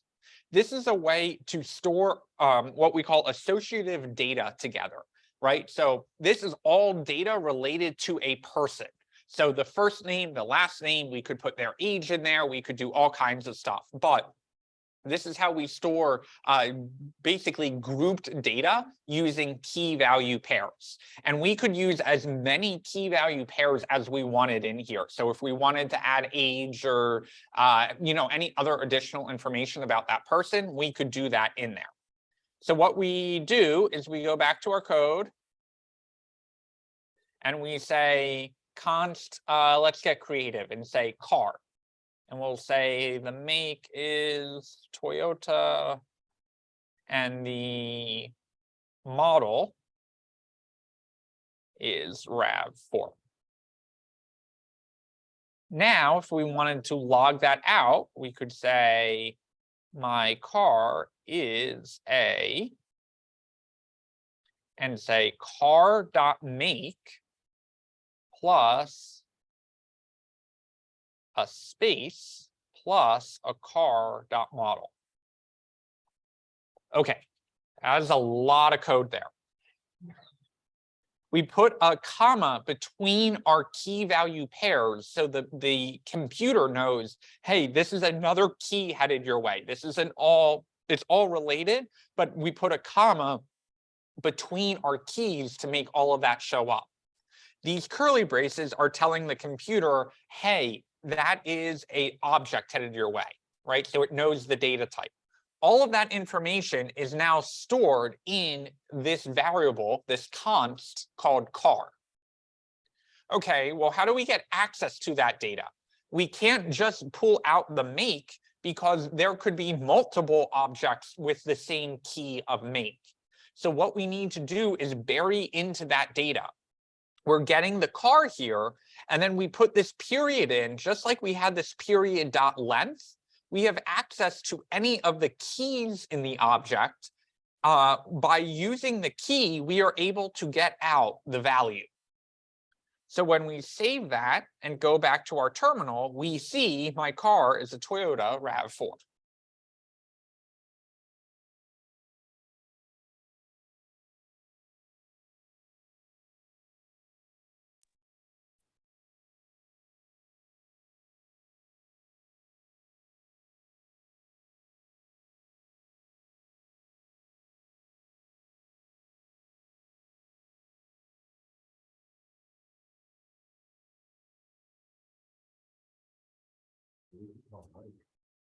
No, we have to have them do it. Because it'll be to their standard, you know what I'm saying? Jordan, you have a question? So, No, sorry. Okay. so JavaScript does detect the spaces, right? And if you don't put a space somewhere, the words should come out together. In the string. Yes, Station and you don't put a space, then we're correct. So if it's a space inside the string, it matters, right? So this little space matters because it's inside the string. That space is technically another character. But outside of this, if I put all of this together, Prettier won't let me, but it doesn't. That is completely valid JavaScript. It doesn't care about the spaces there, but it will care about the spaces inside a string. So it's like yes and no. If you're inside a string, it definitely matters. If you're outside of a string, usually it doesn't. The strings will actually come out in the console, you want to be able to have it. Correct. Yep, which is why I can't just do car.make plus car.model. I have to have that empty string in there, right? And that isn't actually an empty string. That is a string that has a space in it. That would be considered an empty string. Need that space for it. You got it. All right, how are we feeling?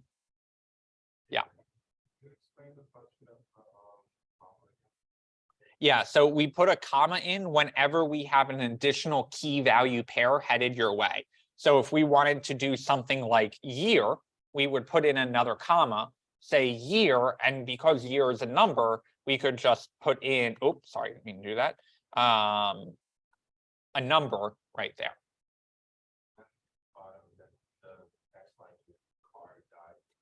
Yep. We could do something like parenthesis and then car.year and then the closing parenthesis. So when we run that, we get. Yes. So we just added the year 2002. Do you have to put 2002 in quotation marks? No, because it's a number. Yep. Now, if I put 2002 A and go to run my code, it's going to give me this nasty looking error. It's called a stack trace. And it says invalid or unexpected token. And it's like, I have no idea what 2002 A is. Well, A is a letter, right? So if we take that out, it will detect that it's a number. And so when we run the code, we get the expected output.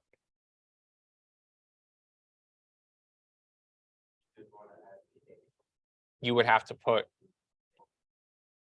and then that would work. The numbers you get it, but with letters they do. You got it. And we're going to spice that up in 1 second here. So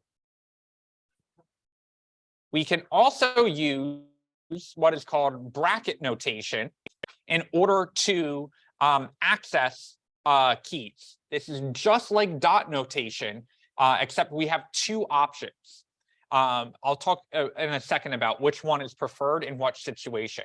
But this works exactly the same as down here. We can do a console.log, and we can do something like car, and then we're going to use that square bracket or brace, right? That's the same one as the curly braces, just without the shift key. So I can say, I want to get my car make, and maybe I want to do something with the car year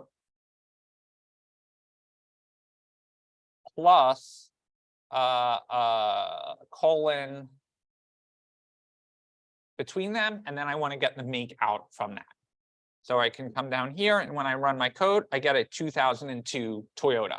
Now we could accomplish that just with the dot syntax as well, but in JavaScript, we get two different syntaxes to access objects because objects are used so frequently. We get two ways of getting into the data there.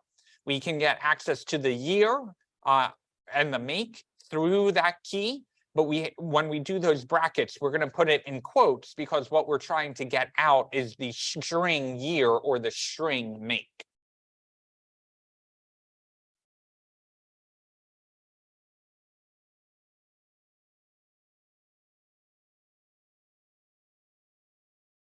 And remember, don't fight your VS Code, right? When you put in that opening bracket, it's automatically going to put in the closing bracket. When you put in that quote, it's going to put in the closing quote.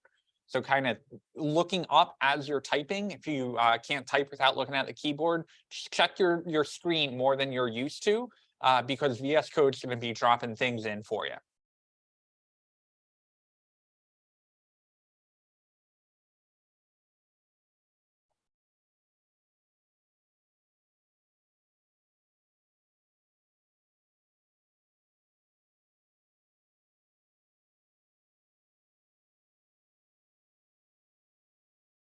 Yes. So because we're using regular brackets, you don't need the commas.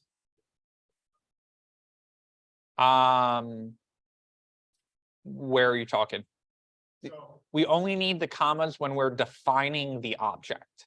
So when we're telling the object what the values, the key value pairs are of the object, we need the commas. But down here, we're just concatenating like we were concatenating down here or up here.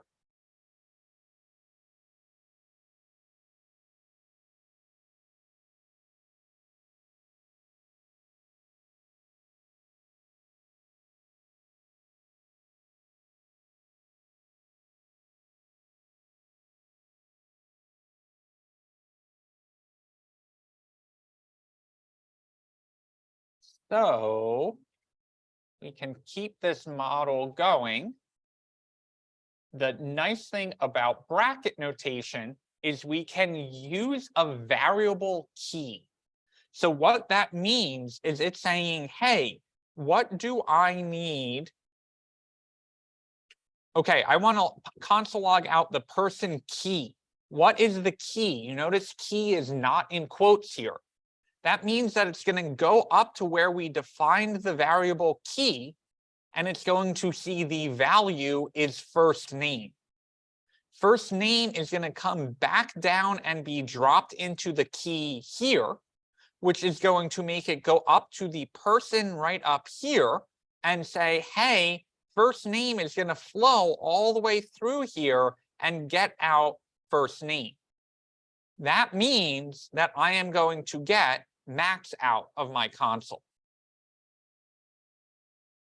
The whole reason it knows to use this key here, the value of the key, which is first name, is because I did not put in quotes around the word key. This only applies to bracket notation. You cannot use that in dot notation, because dot notation is going to say, I am looking for key up in this object. All I see is first name and last name. There is not a person dot key. If I put in quotes here, we would have the same problem with our bracket notation. But because we are leaving those quotes out, it knows to get the first name, dump it into our bracket notation, which now has the quotes. So it's going to go up to our person, get our first name, go get my name, and dump it in to the console log here.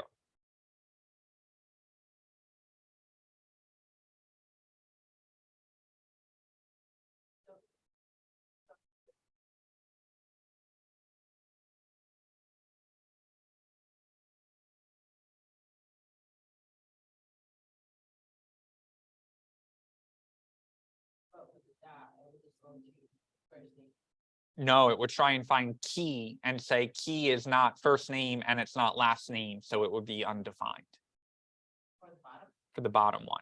Because here it's literally looking for a key called key, and it doesn't have one.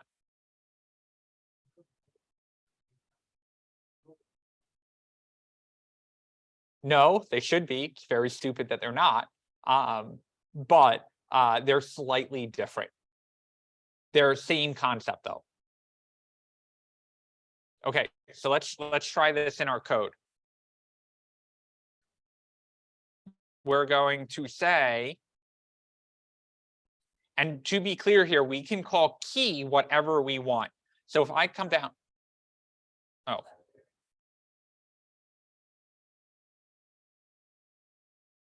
So I can call key whatever I want. I can say, let's do this first. Const key, let's call name I want is equal to first name. So in here, I can console.log the name I want. Nope, sorry. The oh, I did that wrong. Sorry. The let's call it data I want. My bad. And let's call that make. And then in the console log, I can say car data I want and get out my Toyota. But if I do a console.log car data I want, I'm going to get out undefined, because there is no data I want inside my car object, which has make, model, and year. So again, it sees data I want, it comes up to data I want here and drops the make into that key. Then that key goes over to the object. The object comes back up to my car definition here and goes and gets that make connection here, which is going to take that value and drop it in to the console log here.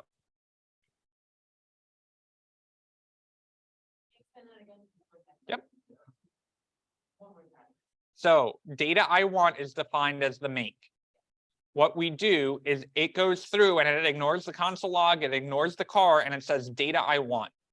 Data I want goes up to here and takes the make and drops the make into the square brackets, including the quotes here. Then it goes, oh, where is car? Car is up here. So now we are going to take that data I want, which is now the string make, and it's going to come back up to my Toyota. Then I'm going to get my value Toyota and drop that in to the console log, and that's what's going to come out here.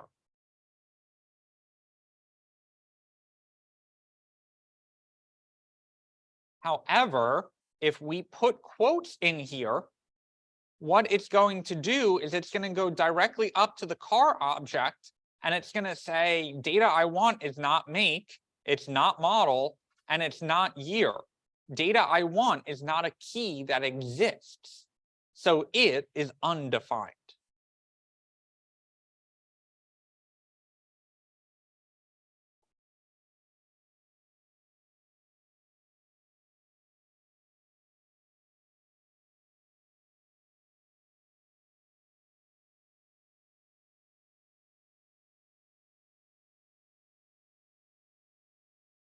Sorry, we got this off to the side.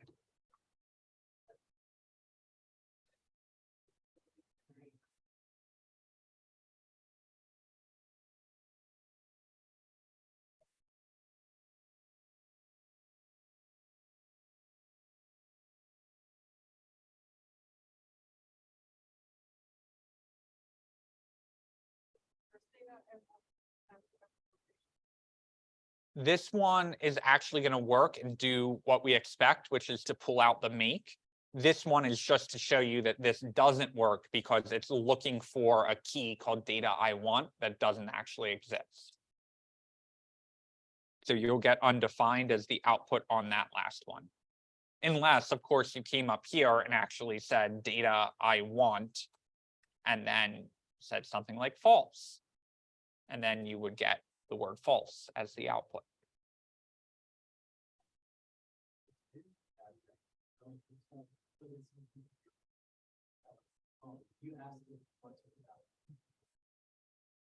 Buckle up, you get 2 or 3 days of JavaScript syntax, and then we get right into the projects.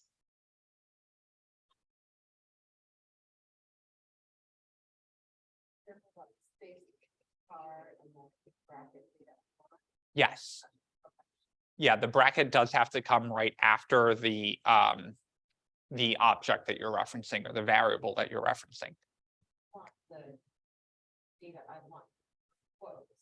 Well, look at the difference between the two of them. When I don't put it in quotes, it uses make up here and outputs Toyota down here.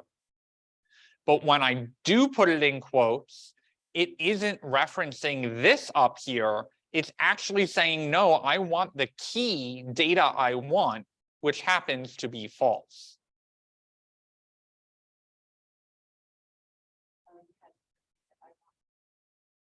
I added that in just as an example. So the difference between not putting it in quotes, the computer thinks, oh, it's not in quotes, it must be a variable. Let me go get the value of the variable and then use that to retrieve the key. But when I do put it in quotes, it's saying, oh, that's not a variable anymore. That's just a string. So I'm going to go up here and go find the key called data I want and output that.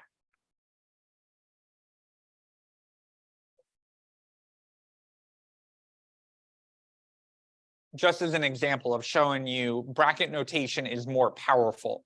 We use dot notation whenever we aren't using a variable. So it's very uncommon to see this. The more common way of seeing this is console.log car.data I want. So these two, according to JavaScript, are the exact same identical output. Whenever we are using a key name that is not variable, it is preferred to use dot notation, preferred by JavaScript developers, not preferred by the computer. Just in general, that's what we shoot for. But if you do want to use the value of a variable as the key, you do have to use this bracket notation. I guess another way to say that, really only want to use dot notation when you're directly referencing the key. Correct. Which is the vast majority of the time. It's one of those things where it's like, I could probably skate by without teaching you bracket notation, but then you know you're going to get into a technical interview and they're going to be like, what's the difference between this line of code and this line of code? And you're going to be like, oh. So we try and cover all the JavaScript basics. So the last thing we're going to touch on tonight before we get back over to the term sheet is, and I touched on this briefly, is parameters or arguments. That is whatever data is coming between those parentheses is what we consider a parameter or argument. Technically, it is an argument when we do it at the time of running the function. So we're running this function called console.log. We haven't gotten into functions yet. This is coming down the road, but there are two arguments in that first line of code. The first argument is literally a string called first param. And the second argument, because it's separated with a comma, just like our keys were separated, because there's a comma there, this is a second argument. Whenever we execute the function, it is called an argument. However, when we make our own functions, which we'll be covering tomorrow, when we define the data coming in via those arguments, they are called parameters. So in the programming community, you will hear these used interchangeably. I am guaranteed to use them interchangeably. They are technically different. It's an argument when you're running the function. It's a parameter when you're defining the function of what data is coming in via the arguments. But because we haven't gone over how to define a function yet, don't worry about the difference between the two of them.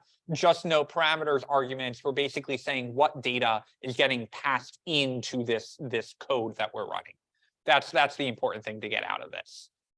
So num1 is an argument here. It just happens to be an argument that is defined via a variable. First param, second param, two different arguments, and we know that because it's separated by a comma. And arguments can be either variables or values. And they can be any data type. Okay. Hopefully your head didn't get too explodey tonight. We are going to stop here. There are other things we need to get into, like arrays and functions and other JavaScript syntax basics. But believe it or not, in 3 days, we are going to cover all the JavaScript syntax, and then we are going to do weeks and weeks of projects in JavaScript. So we go slow here, and I know it doesn't feel slow, but we try and go as slow here as possible so that when you get stuck and you're like, why did he put a dot there? I don't understand what the stupid period is doing there. These are the slides to go back to, or you can go back to callback the JavaScript pre-reading and take a look at like this visual learning, which is going to show you the breakdown of the variables. What does that equal do? What are the quotes doing? What are the data types? Ignore symbol. I've never once used a symbol. But how does this break down, right? Okay, we haven't quite covered arrays yet, or we've covered functions, but oh, look, we covered key values. Oh, that's nice to know. Numbers can be decimals.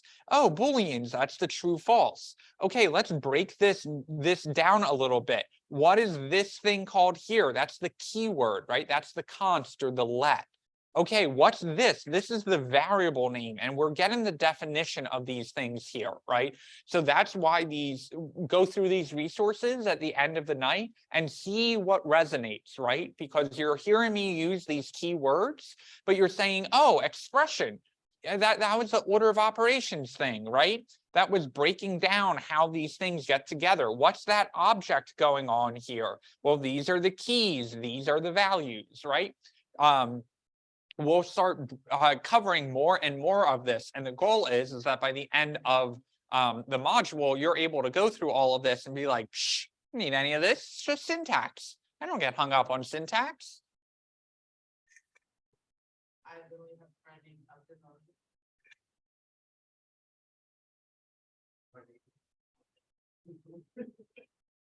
And does he have a function to calculate his age?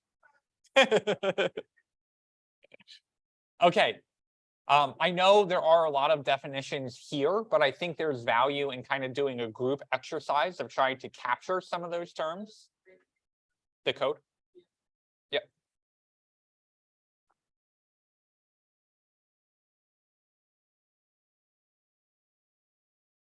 And I'm going to dump this in Slack as well. Oh, no, I'm not. So you can reference it after class as well.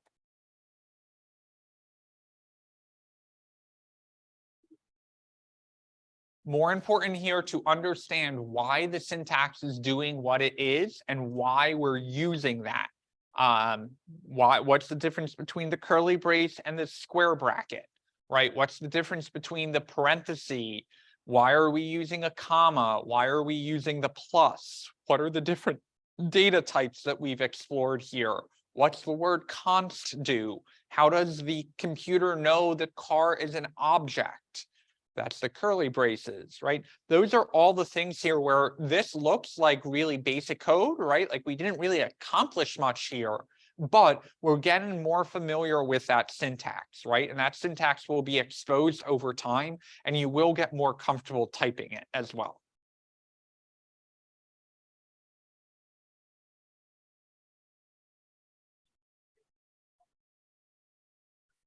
Car is not a function, it is an object.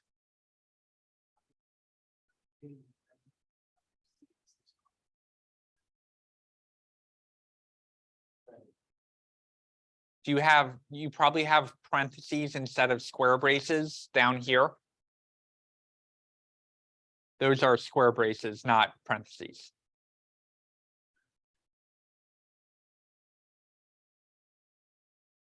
Okay, we're going to try and do a term roundup. Oh boy. It's a lot of words.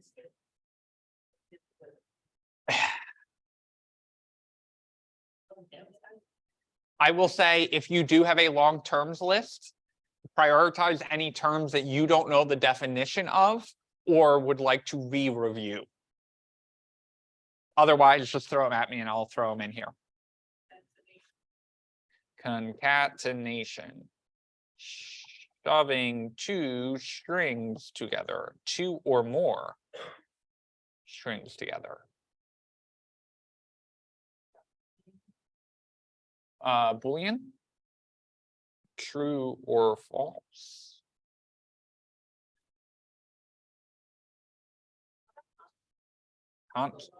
Console log. Away, we can see the output of our code, either in, oh my God, either in the terminal for node or inspect dev tools in the browser. We haven't actually gone in and seen that console yet, But as we get our JavaScript running in our browser, we'll work our way up to that. String. Text, letters, data type, made by using quotations. Null. A value used when I'm going to do null and undefined because they're very close. When a variable does not have a value set. So it's like the opposite of a value, basically. Yes, yes. Constant, a reserved word to declare a variable that does not change. Variable. A way to store a value into a particular name. Let Argument, let argument and and parameter. argument parameter. Let same as constant, except can be changed. Argument is data passed into a function so that it can provide the expected output. And then can be any type. And then parameter is similar to argument, but used inside the function definition to know what arguments to expect. If that doesn't make total sense to you yet, that's fine. We haven't made a function yet, so you can't really know what a parameter is. But just think about it as the argument is basically the data that we send in, and then on that's the sending side. But on the receiving side, when we make that function, we've got to tell it what arguments are getting sent in. And so parameters are what we expect to receive on the function side. But they're, again, will be used interchangeably. There is not a huge difference between the two of them. And most people will call them all parameters. They won't actually call it an argument. It's not semantics because there is a definition difference between the two of them, but you will hear parameter used interchangeably when most of the time they actually mean argument. Anyway, we'll get into functions tomorrow. Yeah. Objects. Bracket notation, dot notation, key value pairs. Values can be any data type. There can be any number of pairs created using our curly braces.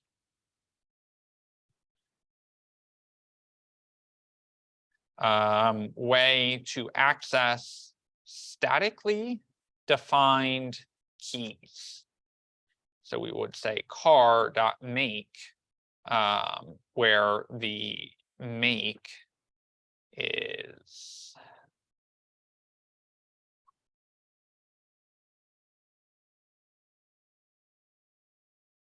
I don't really know how to separate those syntactically, but the idea is if we define the car that way, let's do this, const car equals.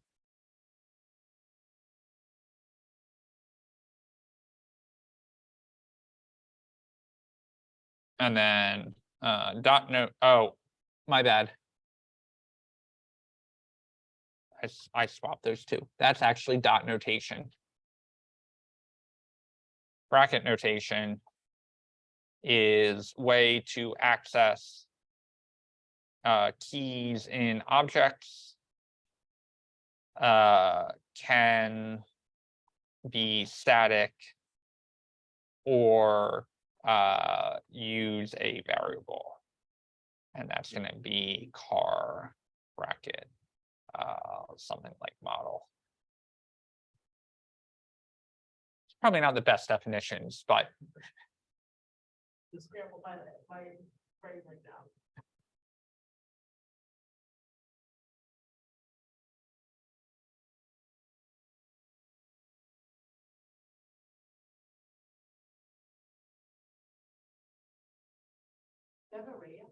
nope. Array. And we didn't practice using arrays yet. That's okay. We'll get into them tomorrow. A way to store a list of data. Can use any data type and have an infinite amount of items. We'll say dog, cat.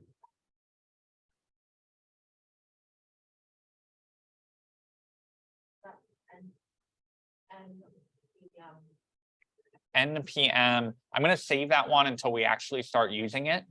But we can say node, a JavaScript runtime for executing our code in the terminal without needing a browser. Through Mac package manager, commonly used by developers to install tools like Node. One of my favorite brew packages. So we know what ls does, which lists, but oftentimes when we're in the terminal and we're going really fast, we don't type ls, we type sl. So my SL is a steam locomotive.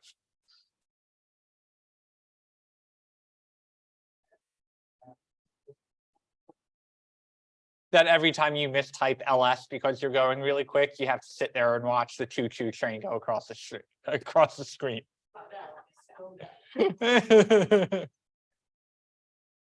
If you do brew space install space SL, it should install your steam locomotive for you. You can, but that's getting into the shell side of things, the scripting side of things. Okay, any other terms that we want to capture or define or review? You don't have JavaScript. Oh, we've got to have JavaScript by now. A scripting programming language commonly used in the web browser and server side to make our websites interactive.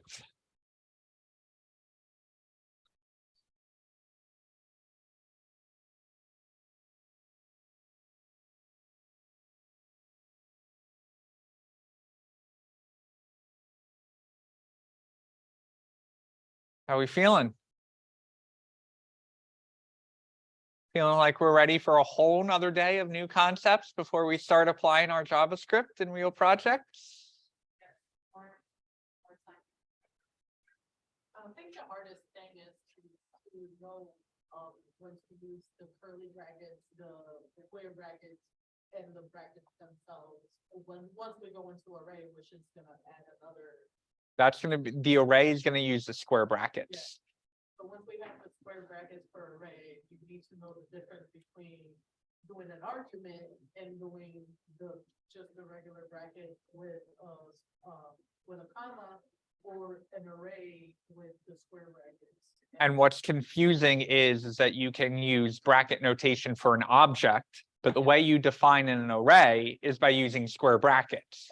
So you gotta, I don't want to say code switch, but you've got to know, hey, I'm defining a variable here, so it's going to be curly because it's an object, but I'm defining an array, so it's going to be square. Yeah, so the script that I was using to teach that pretty much it gives you a problem and you have to do it like where's the variable, or how to tell where each word is, or what line the word is at, Yes. stuff like that, whatever. And that's where I ran into issues, like the array is the square brackets and The good news is that it's kind of like comma. It's kind of like the SAT when you take the SAT and they're like, where should the comma go? And you're like, there. And then they're like, why should the comma go there? And you go, I don't know, that's where the comma should go, right? Like it's just like, I'm sure there's a rule for it, but yeah, that's where the phrase, So the syntax will get to that point where like it's second nature for you, but the only way to get there is to really understand why it's that way. All right, guys, we are all set. Hopefully we'll see you guys in person, same classroom tomorrow. Hopefully it will be a little bit easier to find. We are back in the library lab where we were the first week on Wednesday, and then Thursday is at Common Space for Open Hack at 6 p.m. If you want to get there at 5:30, that's totally fine. Next. See you guys.